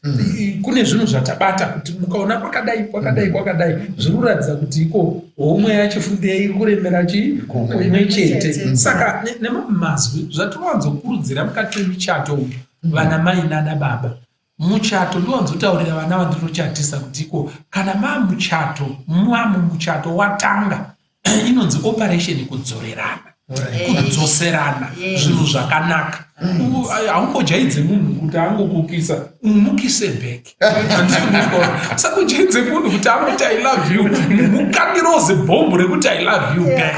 Andini ndowanzojoka hangu nevana vandinochatisa ndichidaro. Zvichireva kuti iko muchato une kamwe kakudzoserana kanoita kuti zvinakidze. Nhasi ndiwo wambonzi sori, asi hazviri kuti uyo akanganisa. Nhasi ndiwo wambonzi sori, nhasi ndiwo wati sori. Izvozvo zvine maronda zvinorapa muchiswededzana pedyo mukati meupenyu muchato wenyu. Nevana vanono example yakanaka. But ndibori gama hero richibva wedza ndozva mabhandi rada kutaura mashoko amataura ndangoita mental picture, ndangofunga mupfungwa dzangu munhu ari kutamba tennis ari ega achizamurira bhora roinda ozomanya onorinhonga orovazve manya onorinhonga odzokera kusaidi kwake. Mutambo wacho magadzirirwa wakatoitwa ndekuti unotambwa nevaini vachidzoserana muriko isiso zvinongati wagara ukoomanya unoda kunogara zvouko ende siso ukaigara kunoka uko inenge yakwirira wakatooma wonosvasvamira woigama futi wodzikisa siso woikwira futi panenge pakaoma. Mashoko anangofunga pamamuchitaura no pakanaka vamabhandi. Yes, ndinoda kuti ndachida futi imwe pfungwa yatinofanira kuti tarise ndeyekuti ari kukonzeresa wacho anofanira kuti aonewo kuti zvaari kuita zvinogona zviri kuita kuti pave pane one side relationship. Asi maybe sadaenda pfungwa imwe ngachida kutaura yanga ndichifunga ndeyekuti mukaona muri relationship iwe une zvakawanda zvaunoshuvira kuti mweya kudai angachinja, zviri kugona kuratidza kuti pane something wrong, because ukaona zvaunofungidzwa then murume wangu achiita zvakati nezvakati zvada kuti zvichinje pakarekta yake, paunhu hwake, pakuita kwake, ndo zvakawanda kupfuura pane zvaunofarira. Ndoona sekuti isaini kana chiratidzo chekuti tiri mu one side relationship, ende pakupedzisira tinotoona kufunga kuti I think ndichamuchinja pakati nepakati ndokubata pakati. Saka izvo zvinogona zvichiratidza kuti one sided because zvada kuti zvishanduke pamunhu, relationship inake zvakawanda kupfuura pane zvagara zvakatozvinakira zvacho. Then ndochiya kuvatariri nevateri ndachida kutaura pfungwa yekuti mumwe munhu anogona achikonzeresa one sided relationship asingazvioni kuti ari kukonzeresa. Saka ndingangotaura zvimwe zvezviviri kana zvitatu zvingangotaura kuti munhu azive. Chekutanga, ukaona usingadi kutsigira kana kusapota mumwe wake pane zviroto zvake, madreams ake zvaanofunga, inogona iri saini yekuti hauna hanyasitereki nekuvaka rimwe dii rachona. Sekuti semenzaniso mumwe wake akati ndikufunga ndiite chikoro chakati, iwewe haunyatso kumusapota kana kumutsigira papfungwa iyoyo. Asi kana rava divi rako manje chako chikoro chawafunga kuita chikasapota, what would recommend kasaona unzwa zvandataura panowane kucomplaina kwakawanda. So ndinoona sekuti inogona kuva rimwe divi rekuti ari kukonzeresa azive. Then chimwe zvakare ndechekuti tikaona maresources achiita seari kuwanikwa kudivi rimwe chete, rangu inini ndini ndiri kutenga hembe dzakanaka, ndini ndiri kuenda kumafaro neshamwa dzangu zvakanyanya akada kuenda ndichimurambidza so on one sided support financially nemaresources zvinoratidza futi kuti unogona une saka zvanoita kuvateereri ndezvekuti vateereri mudzimba dzenyu nemuwana mamuri mukaona uchinyanya kuda kuti side rako ndinoda kuwana zvinhu zvitereki uri kukonzeresa one sided relationship and hazvina kunaka izvozvo hazvina kunaka. Yes.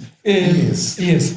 Pane chamamuchida kuti mutaure because ndine mubvunzo wandandichida kuti ndione. Saka I think zvimwe zvacho zvambotibatwe zvakare nemumwe mutauri kuti ukaona paine kukumbira ruregerero kwakanyanya kuri profuse tataura nyaya yekukumbira ruregerero yakanaka asi pane one bedza anokumbira ruregerero nguva dzese zvokuti chero achitobura baked beans anotapologiza handisi amutisoti achakanyatsokuwana here wangovhura baked beans rasina kubheka ratengwa parinodururwa anotapologiza kuti neurombo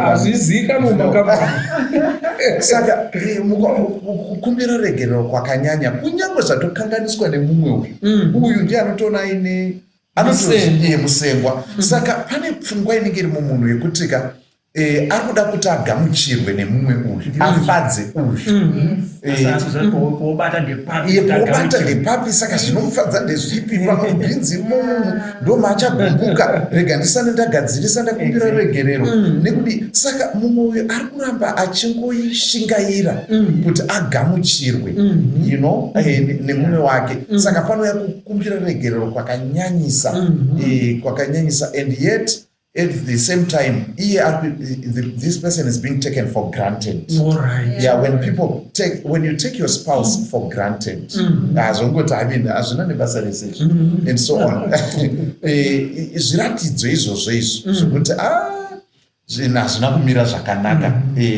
pabalancing yatambotaura iyo.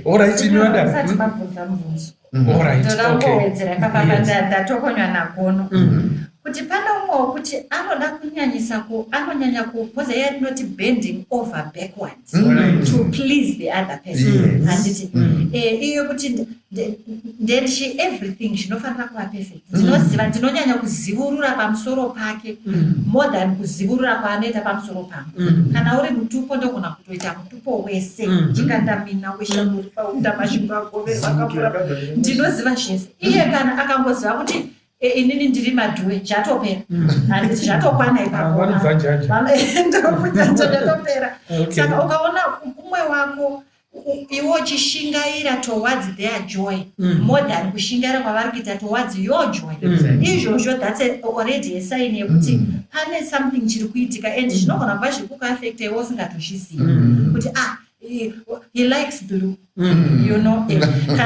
kana kuti he really he doesn't like anonzi machinyika anoti duve anoda throw off anona detail iroro risina kuti zvikazodai kana kuti no mufanira kutanga maisa onyeni musati maisa madomasi kana kuti tangai madomasi havazozvide ukaona iwe detail rako ranyanya kuwanda kumunhu wako kupfuura iye zvaanoziva handiti ipapo mugona kuona kuti zvinobatanzira mabirthday ndonza kuti kune mariro mazhinji mudzimba nenyaya yemabirthday yekuti ini birthday rake ndinorirangarira chose ndinorirangarira handikangani nevana maiwe mama venyu is going to be her birthday iye haazvioni rako iwe rinotopfuura iye asingadini asingatozvizivi wotona kuti hapasi chero mapresents tikuna pani mapresents anotengwa aya kunzi chichi kana kuti munhu atravela chaiko ukaona munhu azvitengera t-shirts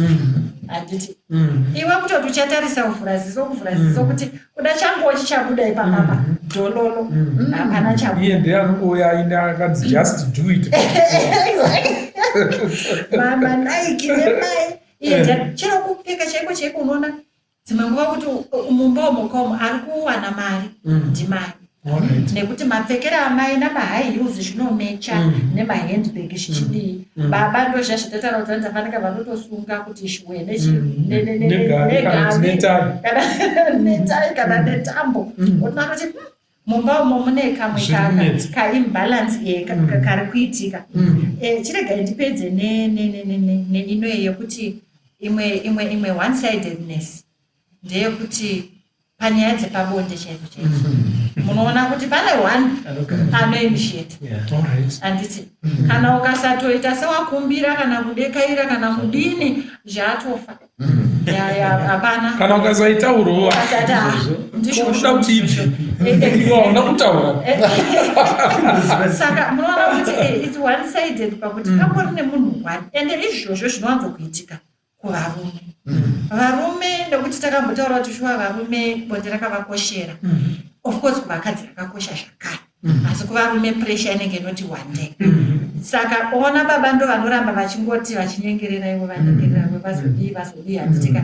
Mai havamboitiwo initiative yekutiwo kana baba vafila kuti nini attractive she desires me. Hakuna kana zvangoda zvamamitaura zvakuti kana tongonoka tongobata havo dzatoongono handiti wotoona kutoti kakusafara kanobva kadini kanobva kapinda pakuti kana zvazoitwawo zviri kuitwawo zvekuti mokasika katirare kana patuda kukodzi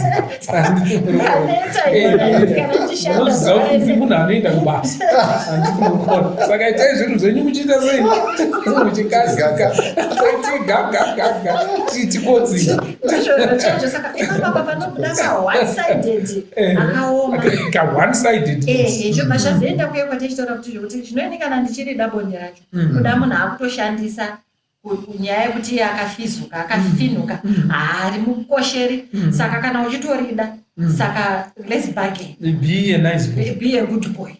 Ona kuti one sided uya oramba uchidini uchingoita perpetuate anoramba ari muranda I think tiri pabonde ipapo tongoramba tiripo pabonde kuti vataura nyaya yekuinitiate handiti asiwo zvakare tinogona kuenda pamberi tichiona kuti pane mumwe chete anogutsikana navo atorina basa hapana. Saka izvozvo ndofunga mumwe zvakare mucherechedzo wekuti pane ndemera kumwana nekuda chiri kudaro ndechekuti pane ari kuzvifunga iye haasi kufunga mumwe wake, ari kutora mumwe wake for granted. In other words, zvinzi bonde raitwa ndini ndagutsikana. Kana ndagutsikana umwe ane nzara ndiani kwavo handiti muruona ini wamwe pauguta wangori iwo mauri zvinobva zvanetsa ipapo gono pamwe chete nevamwe vedare. Pamwe pacho rinotozopihwa munhu apererwa nezvekunyepa kuti apererwa nemaexcuses. Musoro akataura nezvako, kakungofizuka akataura nezvako, ende mamwe mareasons aya angarambidze bonde zviri natural hahapo. Uzoshaye kuti wakomana zvino ndo nhasi ndoti kudii ndo panozonzi chiti gaga tirare. Saka zvakakosha ende also kuti iko baba vaone kuti iko zvinozoitika kuna ana baba kuti iko kana ivo vagutsikana naro saka bonde riri kuitwa ende vanotofamba vachitaura kuti hakuna kana problem. Handiti muri kuona ivo mai vanenge vachianzwa mashoko aya, vanenge vachitoti nechomwe webanda daiwaiziwa murume. Saka zvakakosha, kune zvakawanda mafacets kana kuti zvimipanda zvakawanda zvinogona kuita one sided. Kuremera kumwe ngatizvibatei mukati meupenyu, mukati mekurarama. Muchato unoda kukwiridzirwa nemumwe muri vaviri muchirwidzana. Kana ari masori rwidzanai, kana kuri kufadzana rwidzanai, mumwe achingoti ndoda kufadzawo mumwe achiti ndoda kufadza. Kana zvikarembera kumwe idi zvakaoma. So chimwe chandachida kuti ndikubvunzei vadare ndechekutiko ma one sided relationships ariko here kana kuti kunyeperwa kuzoona unogona kungonyepa kangounza kudarira sinyoro kuti izvi zvinhu izvi zvapisa zviri kutaurika chaizvo zviri kuitika muvanhu pasina chiri kuitika. Zvinhu zviri rampant and possible and there. Regai nditorere ipapo ndakachina kuti zvinhu zviriko ndine chimwedzo chandomboita chatinoti happy or unhappy marriages todonongodza zvingangwa zviradzo zvekuti marriage haisi kufariwa saka yusi kuti chimwe chacho chiripo ndo chatambotaura chekuti mumwe anenge achidresa zviri smart kupfuura mumwe saka izvozvo pachezvo zvinotaura kuti kune kuwandira maresources kutongoti mumwe ari kudresa zvikupfuura zvakanaka zviri smart nguva zhinji kupfuura mumwe zvinotoratidza pachezvo kuti kune maresources asi kudhistributwa zvakakwana zvakaenzanana pamwe chete mukati memarriage saka ndoti zvinhu zviriko kune makezi akawanda ekuti takatombodiscusawo nevamwe tichionesana vamwe tsvagawo rubatsiro mukuonesana mukurarama ikoko saka zvinhu zviriko ende kwete mwari chete kunyange nevekutenda zvinhu zviripo zvirikuwanikwa ende vanhu vari kunyimana dzimari idzodzidzi vanhu vari kunyimana ribo ndanga muchataura and so on zvinhu zvirikuwanikwa zvinhu zviriko. Thank you so much. Let's discuss about the causes one-sided relationship relationships causes maybe signoro tichienda kumacauses tingangotaura kuti pamutemo paya panonzi panorambanwa vanhu paya zvinonzi one of the reasons is the parties have lost all love and affection for each other handiti asi zvatakaongororaona zvatinoona zvichiitika zvizhinji mumakoti pane vamwe vanoti ndiri kurambana nemunhu uyu nekuti maybe havasi kuwirana pakuti vana voenda kunani kana kuti property yosheyiwa sei but pamwe mareasons aripo mazhinji inyaya yekuti munhu ari kuti aiwa uyu ndiye asiri kundida inini ndichiri kumuda handitika ende magariro ake anomboita zvokumboramwa izvozvizvo ndithreatna kuti ndaakuda divorce mukangomupa mukana anodzoka handi muri kuona nyaya yacho kureva kuti uyu munhu uyu pane one of the two aita desperate to the point yoti ati inda kuenda kukoti kuti ndo chakadivorce nokuti kuenda kukoti kunodhura haungoendi uchidzoka handiti wozoona kuti uyaziya minhenga uko exactly unototosiya minhenga ikoko wozoona kuti uyu manje uyu ari kuramba ari kuti no inini tisi tinodanana hameno kuti izvi ane shavi rinombomubata dzimwe nguva handiti wotoona kutoti inenge denial yekuti umwe wangu ambunyikidzwa kana kuti agumbuka to the point yekuti nezvandinoita ini to the point yekuti ati bheta ndimude iwe kana zvichikunakira vese vanenge vane zvinovanakira vaya vari kudivire kuti riri kuremera kudivi rimwe chete randitika iye vari kwakakwirira vanhu vanoti iwa zvinhu zvedu zvitori correct hatitozivi kuti uyu chiri kumunetsa chii saka muchiona kuti kumakotsi mamwe maopposition ari kuitwa kumapepa anoendeswa kukoti ndeemunhu atozovhunduka kuti hezvo kweyoyo chii chiri kukunetsa iwe papa neproblem here murelationship ino as if someone anga ari ignorant as to their contribution kana kuti iye relationship yanga ichimuremera zvakanaka yanga ichimuitira zvakanaka but uye akatsimbirikwa saka ndakaona kuti that kind of imbalance iyoyo kazhinji inogona kuzoonekwa mumapepa ekoti vanhu vaakutoudzana kuti iwewe wakazotidai wakazodai munoti ndandisingazvizivi uye achitoramba kuti hakuna zvinhu zvakadaro nekuti iye zviri kumunakira tichingorangarira kuti chisingakanganwi muti watemwa asi demo rinogona kutoti iwe uri kurwadziwa neko wewe chii chiri kukunetsa pano asi uye akatarisa padivi anonoti ndakatemwa ndekuda kwemurume kana kuti kudzimai. Alright, thank you so much. We want to talk about the causes. Chinokonzera kuti iko paite one-sided relationships. What is it? What are the causes?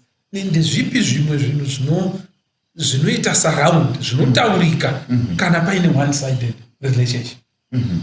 Okay, tinoda kutenda kune zvakawanda zvinotaurika. Chekutanga chandangotaura inyaya yemapositions ane vanhu mavanoswera nekushandira umwe. Munhu anenge ane position yake iri pamusoro ndiCEO, saka it's more of him giving orders masubordinates ake or he giving orders masubordinates ake saka akutora uCEO kwenda naunga. Saka zvaanotarisa ndezvekuti ndikaudza mudzimai wangu zvekuti aite it's a yes and then actioning hakuna question hakuna question kuti zvamataura izvi ndizvo here ipapo apa unenge watokura amuwirirani saka inogona kunga iriyo make mune makutoti is that a challenge tichinyatsopinda subordination make ndonasa kuti mune muchitaureka kuti after a while CEO I know how to do things, how to run things. So if I can run a company I can also run the family of which pakuumbiridzana manje pawanana hazvisirizo saka ndinofunga ndo imwe issue inogona ichikonzeresa then kozoita imwe inogona ichiafecta both ari kukweya kuside kumwe chete wacho naye kana ari kukonzeresa kuti mumwe azokweva kuside kumwe chete issue yehistory yekukura kwakaita munhu mumwe munhu anogona akakura achiona baba vari vanhu kungodirecta nekutungamira ndo vari kuleader zvese ndo zvinhu zviite saka iye manje kuside kwake ndo zviri correct saka mumba imomo hakuna chinotaurwa nemumwe munhu iye ndarifunga kuti zvangu zvanotaura ndo zvinoita kuti zvinhu zvifambe saka one side yatova one side pakuti iye ari kukwera kuti kuside kwangu chendo kunoita kuti zvinhu zvifambe then the other part manje anogona akakura ari muenvironment maitwa zvimwe chete izvozvo saka zvinoitwa carried over kufamily anozopindawo sekuti pamwe vakaona mai vake vakakura vachingo ndo anongo apologize ngachitorwa ebhinzi mai vaingo apologize nebhinzi dziri mugaba sadzavhurwa vakabika chikafu ameno kuti hachina kutsva here saka zvinonaka here saka akazvidzidza from akakura environment yake saka mumarriage kana kuti wanana yaapindai akutongofunga kuti ndozvinofanira kuita munhu wechidzimai kuapologiza pese baba havapikiswe baba havabvunzwewo maquestions kuti ndizvo here zvamaronga izvensofoni saka ndozvimwe zvinhu zvinotaurika uye zvinoonekwa kwete kutaurika chete zvinoonekwa pama one side relationship asi akuno here vamwe vanhu vanopinda muwanano advocate pamwe chete nachiremba nevedare vose akuno here vamwe vanhu vanopinda murelationship vachitoona sekunge uyu wandiri kudanana nayewo mwari akamusekerera nekuda kwekuunza inini mukati mekupenyu zviya zvekutoti utori privileged iwewe kuti so what else do you want? What else? The main effect yekuti iko ndakakuroora kana kuti wakandiroora iko kaagreement kekuti utombosvika kuti undiroore kana kuti ndikuroore. It's a great privilege. What else do you want? Saka hakuna here vamwe vanhu vanopinda muchato zvakadaro zvekuti iko if they put minimum effort or not or even less than minimum vanotoona sekunge vari kutoita favor huru kune munhu anenge asina basa rake but wawakatonzwira tsitsi vakamuroora hakuna here zvimwe zvinhu zvakadaro zvinogona kukonzera dambudziko. I tell you izvozvo zvitoripo zvaiitika tiri kucollege takaona imwe trend yanga iriko kuvanhu isusu sevasikana takaona kuti vakomana vakanaka zero effort vari handsome vaya vari shalo moziva shalo kuti mutaure nyaya chaiyo itange ipfuure mberi isvike pakunakidza nyaya haana anongoti ndatenwa nezvandingori kuti ndakanaka kaenautione obviously chivaraidzwa naizvozvo the sun rises and sets on my shoulders saka iwewe kuti nditonzi ndiri kuonekwa ndichitaura newe chitotenda matenga ako tenda mwari kuti inini ndo zviripo tikazonoti vamakomana aya vakanyangara vaya makomana anonakidza ivavo vane mukana vanosofta nekubhilivhisa they develop character vodevelopa maskills ekutaura nekufadza musikana nekuti zvokuti zvitanda zvinotambura nekuvhunwa wakateerera zvekuzoti akanyangara kadira zvinosanavana zvati komana vakanyangara vanowana sei vasikana vakanaka effort, they don't take things for granted. Anotoziva kuti upenyu hauna kumira zvakanaka nemi, advantage hatina kune tumaprity boys tunondosvika torovesa vasikana nechii nehana. The very same thing nevakomana vanodriva vaya vangwarire ese vane mota vaya, vakomana vaya vane dzimari dzavo kana vane mota dzana baba, they also don't put an effort. So it's those no character idzodzo dzamutaura idzodzo dzisinyoro dzinoda kutonadzwa iwe the options are can't you see you are privileged exactly. Saka uchaona kuti munhu hauzoona kuti ndakawandirwa I did you a favor. Saka ndo attitude yanenge achitori nayo, and iyoyo attitude ikasagadziriswa murelationship vanhu achiri kudanana ichapindwa nayo muchinyi mumarriage. Then chimwe chandingawedzera apa ndeinyaya yedefinition mufundisi kuti a lot of people and especially women, girls are not defined. Anokura achibva muteenagehood. Teenagehood is a time of confusion and you are trying to find your identity. Vazhinji vasikana vanongoti achipinda pa20 years, pa21 years akutororwa. And vasikana vama20, 21 years havarorwi nevakomana ne23, 24, 25. Vanororwa nema28, 29, 30, 31. Ava vatopedza ma20s avo handiti kavatoziva zveupenyu vatoita zvavanoita zvese ondonyurura aka kamuyamwanaka. She is confused. Her thoughts are kantakarasi. Asati anatsokusvika pakuti inini ndinombonzana handitika. And they've not found them. They are not yet defined. Ndazive kuti zvinodiwa nanyari chini. Kuizvo zvandinotolerata chini. What can I tolerate from a man? What are my personal wants? Saka a lot of the people mchanoti pavanoroorana paya vasikana, and this happens all the time with women. Nekuzorovedzerwa kwavanoitwawo kumakitchen party kuti fadza murume ita zvakati. Saka that's her definition now of marriage. Kuita zvese zvinodiwa nemunhu handiti, nekuti iye personal interest dzake haadzisivi. Personal likes and her personal boundaries as an individual haasati created that personal space. Saka munhu anogona kuuya achimbotsika namadhaka opinda mumba mukapeti. She doesn't know how to react to that.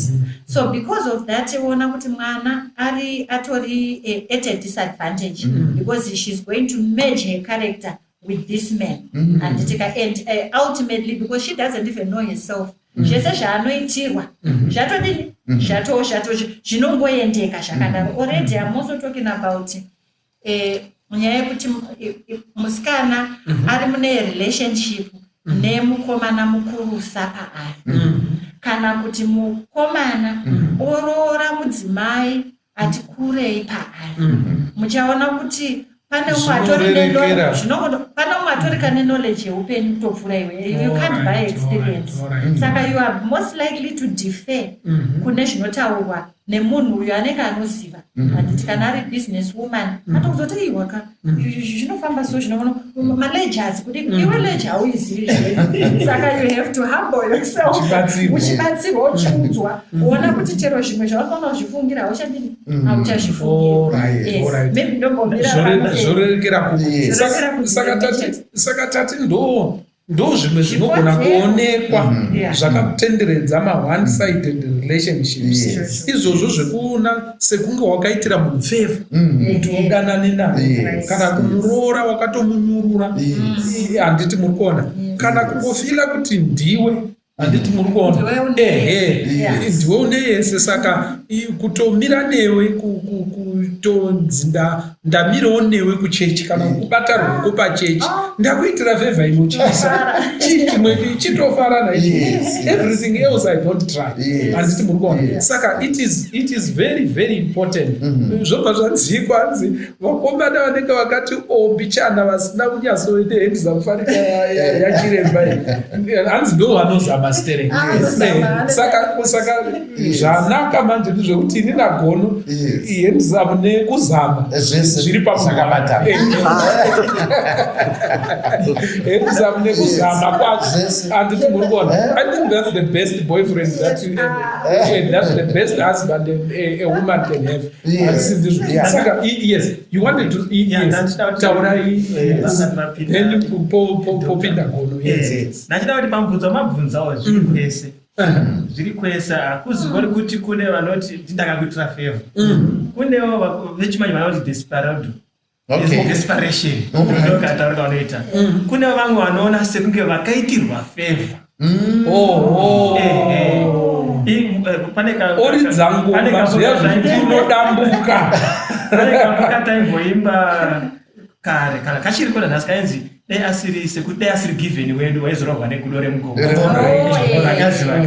Saka munhu anobva atoti zveshuwa dai asiri given kana dairorwa negudo. They feel so privileged. Exactly. Ndowanzotara nevasikana vechidiki kana kuti ati kurei rigenda. Vamwe vanoroorwa kwete nekuti ndiye munhu wanyatsokuona sekuti ndiye anofanira kundiroora. But azongona ndingachasiya given achienda here, ndingachasiya George achienda, regai ndichitongoenda. Saka izvo zvinozonolida futi manje kuti kana vanhu vamuwanana nekuti uri kuona sekunge wakaitirwa favor, dai asitori George akazotondiroora, pamwe ndingadai ndichitori kumba kwaamai vangu. Saka rega ndingomira ndokuapologize, ndopaanozosvika pakuapologize pasina apologize because ane kakufunga kuti akaitirwa. Saka ndokoti pabvunzo wenyu zviri kwese. Kune vamwe vari kufunga kuti vakaitira munhu favor, kwozoita vari kufungawo kuti vakaitirwa favor. Zvese zvinoita kuti zvirerekere kumwe. Yes.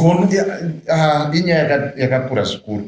Zvakadaro zvokuti pfungwa dzangu dzamboti dzoke futi kumashure asi ndichidzoka pamubvunzo wenyu dzokuti imwe yenzira inogona kuratidza kuti panenge paita one-sided relationship. Pane vamwe vanogona kuti mheno zvinenge zvaitika wowirirana mukomana nemusikana kuti mukomana achambokwereteswa mari yekunoroora.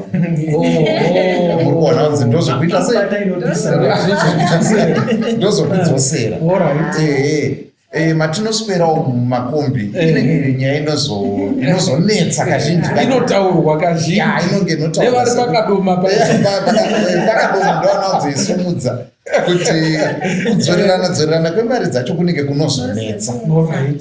Zvakadaro zvokuti ndofunga ndechimwe chezvinhu zvinorwadza munhukadzi kusvika pakupedzisira kuziva kuti ndiri mumba muno ndakazviroora. Muri kupaona ndini ndakazvibvisira, ende uyo anogona kutozokuudza futi kuti handina kana sendera ndakabvisa ndiwo aida. Muri kuona, saka ndofunga ndo imwe nzira dzinogona kuratidza kuti ende vamwe vanhu vakadaro gono makamboona kuti vanenge vaine pride yakasimba zvakadaro zvokuti kunyange umwe wake mudzimai tomboti akamufungidzisa ingava ninini every time uchisvikawo pamba ndikukumbundira wani ndinokutsvoda wani I love you chaiye, but iwewe tono anotogona kutomutaurira kuti iko unenge watumwe kana zvakunetsa chingoregera. Pane munhu anganzi I love you ndizvo varungu handikukona utanga kutaura rafu dzakadaro zvemutv muri kunyanya kuona saka muri kuona kutiko ndataura ndagona apa panyaya yamarooro futi muchiona kuti pane nyaya yeconfusion yekuti kuroorwa zvinorerei. Saka mwanenge abvisirwa zviya zvokuti vana pwanyashova, vana matekenya ndebvu, vanani nditi makandinzwani, kudaro sambo rwamboiswa fraction hamuna kuzosvika kuzopedziswa. Ende shuwa pachishona chedu haufaniri kungoroora svika uchitipi, unotoita utarazva wenenge wavashora uchimira yekutaura zvese izvi taurai amount ndoda one figure zvotoanana tete nanacheavi no time mogowana imimi mozosara kuita zvamunoda. Saka muchaona kuti ari kufunga kuti hana, ende nyaya idzodzo dzinobuda sire kumakoti. Ende pane imwe yakatotekeshera zvikuru mumapepanhau kuti munhu akataiwa inini hauna kupedza wandiurei, saka hauzi murume wangu. saka muchiona kuti mamwe madzimai havaremekedzi varume vavo nokuti ari kuti hauna kupedza kundiroora saka iwewe utori rombe handitika yobva yaitatemera uyo ane chikwereti anejeredzwa ende uyu kune jeredzwa kwacho ari kutaura kuti ikwaiwa hausi kutaure ndibwasumudza chipfuva panapa iwo mari isina kuita seaina kukwana makore ndatozadza musha panapa ndakavinge inini ndakauya zota vana ndakuitira vana pati kuvabereki kwangu imbahozi handina chiruvi nanhasi saka patsika remberi ndogotsika reshure ukaenda kune rumwe rutivi wochiona kuti mumwe akapedza kuroora saka aubva aita sense of entitlement ikuti ina handina kana pakwasha wababa wako vese muri kupaona saka panobva paita manje kufunga kuti iwe unotoita zvandinoita sei zvandinoda inini zvako izvi doesn't matter zvandinoda inini saka muri kuona kuti inogona kukanganisika futi saka muona kuti chinhu chinotongodiwa pa rudo rwaMwari kuti runge ruri matiri kundemera kumwouka unotori nyore. Rega ndibate imwe pfungwa mukatarisa muna Genesis chapter 29 pamubvunzo wekuti munhu anogona kuona sekuti ndakatoita favor kana kuti inotitaura pamusoro paJacob nekuroora kwake. Now Laban had 2 daughters, verse 16. The name of the older was Leah and the name of the younger was Rachel. Leah had weak eyes, but Rachel had a lovely figure and was beautiful. Jacob was in love with Rachel and said, I will work for 7 years in return for your younger daughter, Rachel. Toziva kuti akazotora vari vaviri asi pari kutaurwa tigati nyaya mbiri. Yekutanga uyu haana kubvira akanyanya kufarira chimiro cha Leah akabatikana handitika. Then chechipiri pane ukiribidi hwakazoitika kuti azoguma apabarika nekuti muri kuona akachinjirwa pamba muswe muchato asi mwoyo wake wanga usiri kuna Leah asi ndowaakazoona Yesu kondiwa nachata naye zvikanzi. Saka muri kuona kuti dzimwe nguva pakuwanana futi kunoita vanhu kwatinoita sevanhu panogona kuitika zvimwe zvinhu zvinogona kuzoisa tumwe tunhongwa tunozopinda kumberi uko. Mumwe akauya achiti ndatoone pamwiri ukupaona wotozooneka kuti haatobati pamwiri munhu. Saka kune mumwe munhu anogona kutoita chigumbu cheupenyu muri kupabata kuti ukaninyembera you took me for a fool, you know, nekuda kwokuti pada vakati nekuti wewe uri mudhikoni kuchechi ukati hausi kunditora nekuda kwezvataita izvi ndakutoendesa kuchechi bhodhi nyaya iyi nekuda kwechiremerera chake munhu uchiti kana kuri auright saka ndakuroora unobva atotenga nepreparation asi munhu zozobuda zvapamwe. Saka ndofunga kuti matangiro atinogona kuita dzimwe nguva kana kuti izvo zvokuti pada vanhu vari kusangana pabonde semurume nomudzimai vasati vabvisirana zvinogona kuita kuti chiremerera chemumwe munhu kwaurika chibva chatongobva. Muri kupaona pada vamwe vanogona kuzosvika pakunoroorana kwete kuti rudo rwacho ruchiripo.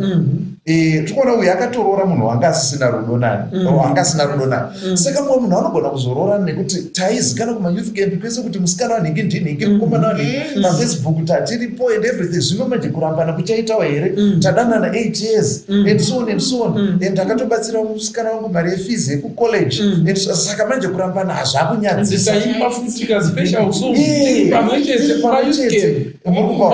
Saka pana umwe kuti anogona kuzosvika kunoti vakuchitonoroorana kuti wakuti vanosvika pakudya uroi nekunyara muri kupabata kuti kurambana hakuchaiti. Saka ngatichitongoendedu mberi asi rudo rwamwiwa nezvakasiyana siyana. Saka michato yacho saka kuti izonzi ijebwe kuti ibhalanse kudari izvi panogona kunetsa. Naipopo kuti Mwari vanongoti musasunga mombe nedhongi, you know, that unequal, you know, kuti chimwe chinodhonza nemusana chimwe chinodhonza nechipfuwa. Muri kupaona. Saka unequal yoking inogona kuuyawo mune zvakawanda. Inogona kuuya mune zvakawanda. Zvinoda kucherechedzwa izvozvo izvi kuti pasaite pokuti mumwe abva anyanya kukwira mumwe abva anyanya kuderera. Zvinoda kunyange tiri pakutenda kumwe chete zvinoda kucherechedzwa zvinhu zvakaita saizvozvi. Kana kuti mumwe anouya achitonzi shuwa wamuwana kauru mari dzako dzakakwana ende musikana akazara. Yes.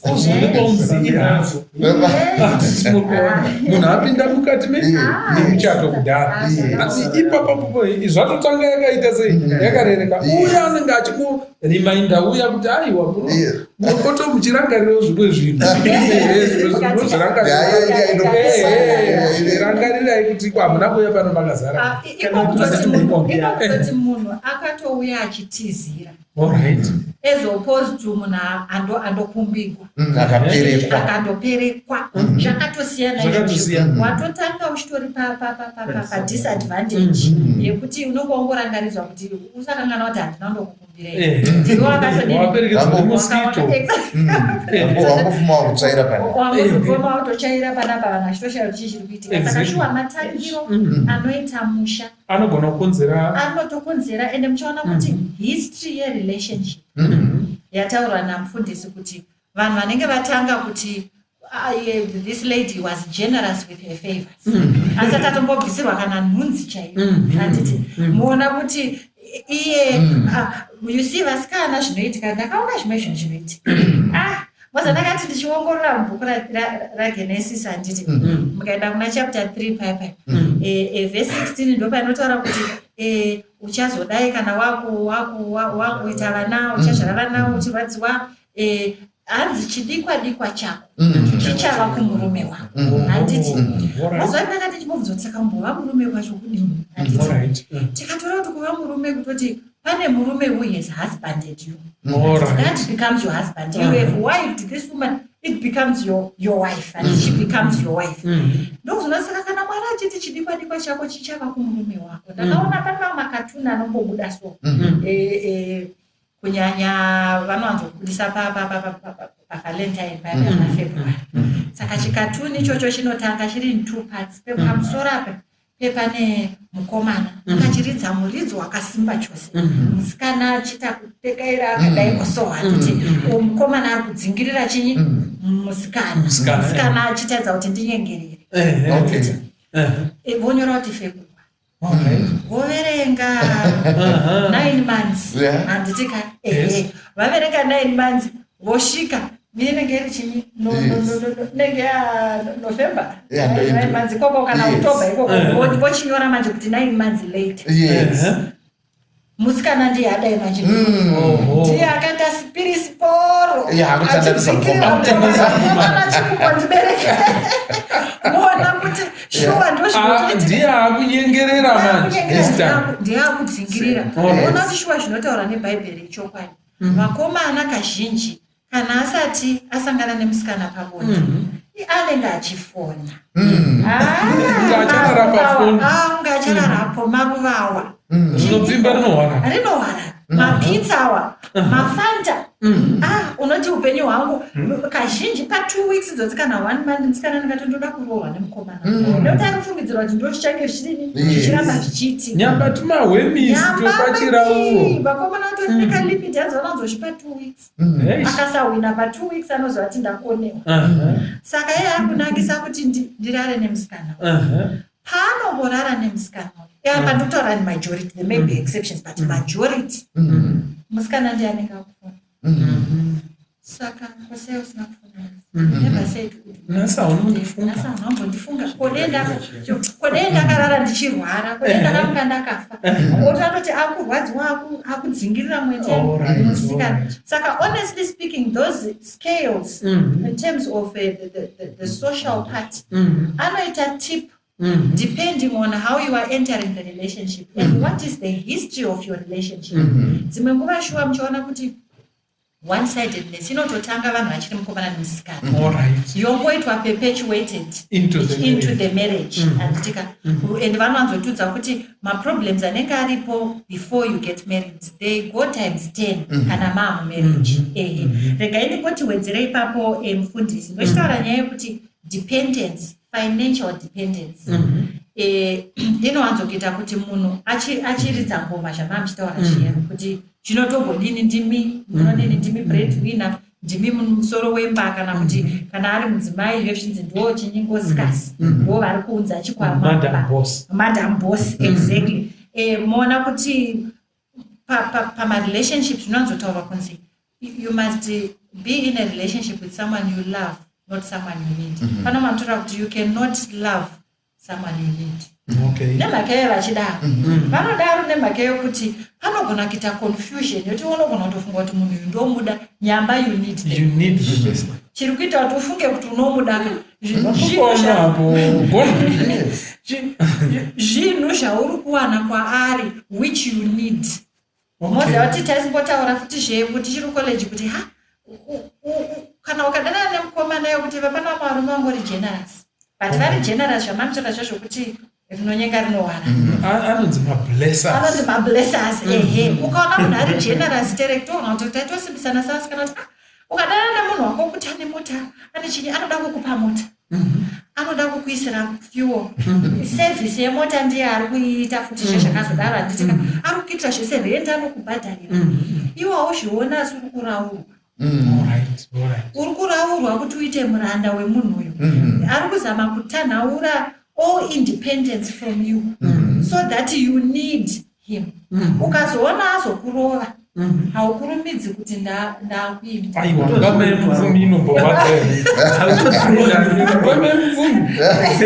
unokukuta I know it was a mistake because John unombonzwa hasha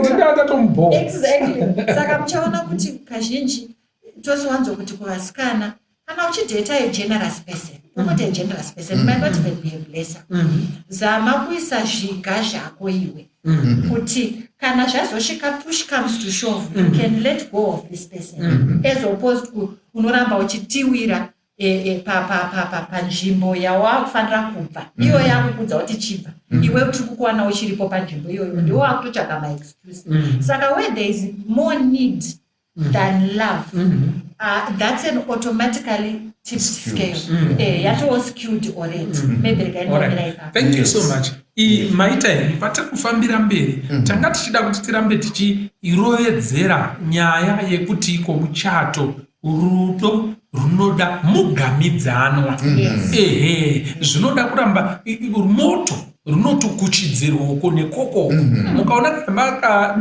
muchidziya moto paya umwe akati gofe nekuko umwe uti gofe munoona moto unoti ngandu mazhanje acho anobatira mese munonzwa kudzirwa nyange kuchitonhora sei ndo zvakaita muchato mukasaukuchidzira uchibva uko nekoko maybe mangomo henyu mukati memuchato asi kuno umwe akaremerwa misodzi iri kuenderera mberi nekubuda nekuti anofila kuti iko ndikasatomira mukati memuchato unoyo idi zvinongoramba zvakadaro ndikasatotaura 2 weeks dzinopera ndikasatoti uyai titauri ngatimbotaura inyaya iyi maybe zvingati zvinotongoramba zvakadaro ndikasatotsigira denga racho rinongoti hosho ende mumwe haana basa nazvo hazvimubate mukati meupenyu michato yakadaro inorwadza michato yakadaro inorema mukati meupenyu rudo moto kuchidzirana ndakachida kutiko tisati taenderera mberi ngonomumboti ndofunga sinyoro sekutaura kwamuri kuita chimwe chezvinhu zvinoratidza kuti panapa paita one sided iyo ndofunga nyaya yekutongobuda mumba muri kupaona I think inotori sign yekutoratidza kuti ndatora mumwe wangu for granted nyaya yekuti ndakuinda ndiri kuonekwa ndina nerani yanhasi Suzeni mangwana pepe rimwe zuva kana ngoti pepe ye ari 1 kana ngoti ari 1 saka ndofunga kuti iyoyo tinongotora paya patambowerenga kuna Genesis vave tikuona kuti Jacob ka pari kutoenzaniswa kuti Leah anga akamira akadai Rachel akamira akadai ipapa zviri kutoratidza kuti uzhinji hwaitika apa iko kutongotowanza vanhu vauri kudanana navo kana kuti kunze kweuyu wakatsidzirana naye. I think izvozvo zvega zvinotoratidza kuti idambudziko re-one sided relationship. Uye zvakare nyaya yatambobata iya yekuti matangiroka anokosha nekuti anoratidza kuti tichafamba sei. Muchaona kuti kune vasati vawanana zvakuita sekuti zvamufashoni zvekuti zvoita sekuti hazviraramike kuti vanogona kudanana ka vagotochata vasina kuvata vese. Zvakuita sekunge kungotaura kwemapasta chipasta irokunemapasta zvinoita sekuti vafanata kuda zvakadaro uri kupaona. But chokwadi chaizvo chiriko ndechekuti kune vari kutorarama zvakadaro zvekuti vanotopinda muchato vasina kana kumboita zvakadaro. And then zvine zvazvinoita iyoyo yatikati unconsummated love ine simba rayo rinongoponja kana mazozviita musati masvika. Asi kana zvikaitwa muchato zvine matomboona here imimi kuti zvinoitika here kwenyu kunjanja kuti mwana asati awanikwa musikana akaita pamwiri ari mufomu 3 vana tete pavanotaura nyaya yacho kuna baba vemwana vanoti mwana ashata. Inoitika here mwana vanototaura kwanzvadzi yavo mwana anenge atishati. Asi kana achata akaiperekedzwa akanoperekwa vana tete vanenge vakatomirira kuti kwati kwane kana kwana vana vanouya vachiti mwana anenge aita sei anaka. Zvaitika chimwe chete asi zvazvinoreva nepazvaitikira. Saka zvinoita sekuti vanhu vanoita sekuti zvino nebasa rese izvi. So long love yenyu iri strong inopera strong love kana zvichiitwa. Regai tione semuenzaniso second Samuel wechipiri chapter 13 ndiAmnon zvanzi akarwara nekuti aida Tama. That was the power of the unconsummated love. This was last but anyway zvanzi akaita kupera mwiri kunzi indawa kupera yachibvunzwa naJonathan mwana unavo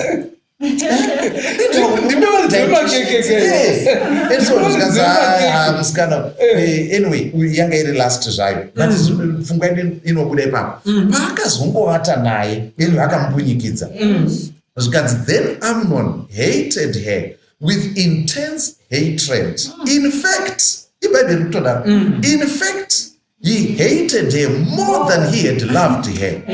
Amnon said to her, "Get up and get out." No, she protested. She said to him, "Sending me away would be a greater wrong than what you have already done to me." But he refused to listen to her. He called his personal servant and said, "Get this woman out of my sight," and bolted the door behind her. So his servant put her out and bolted the door after her. She was wearing an ornate robe and what she went weeping all the way. Saka pane zvinoitika matangiro enyu anogona kuchiremerera nekukosheswa maonerwo anoitwa nemumwe wako anogona kuti maita mese asi anogona kutozokuona nemamwe maonero sekuti uri munhu asina kurayirwa zvakakwana kana iwe usiri kuzvikoshesa uye maikukoshesa inini. Are you getting that? Saka akangoregedzera zvine zvazvinozoita mberi uko zvinhu zvacho inoita mapiri njanjanja anotaurwa nasinyoro minzwa mupangara kuti nyachinokata nezvokuti kuti muchaona pane muswene pane musoro wayo hamuchazviona kuti chiko chiri kunyanyunetsana muri kupaona zvangoungana uri dutu remhepo. Saka zviri kwatiri njira ndere ndikufunga kana kuvarira mwana kuti ini ndizvangu ndinogadzirisa but hapana here zvimwe zvekuti iko zvinokwanisa kuratidza kuti nyaya iyi yakangoremera kumwe chete. Kana mumwe angave murume kana mukadzi achiita reserve the best of her for others and leave the worst part of her for the spouse. Kungava kutsvinda handiti muri kuona anotsvindira vamwe nekuti pari kuuyiwa but her worst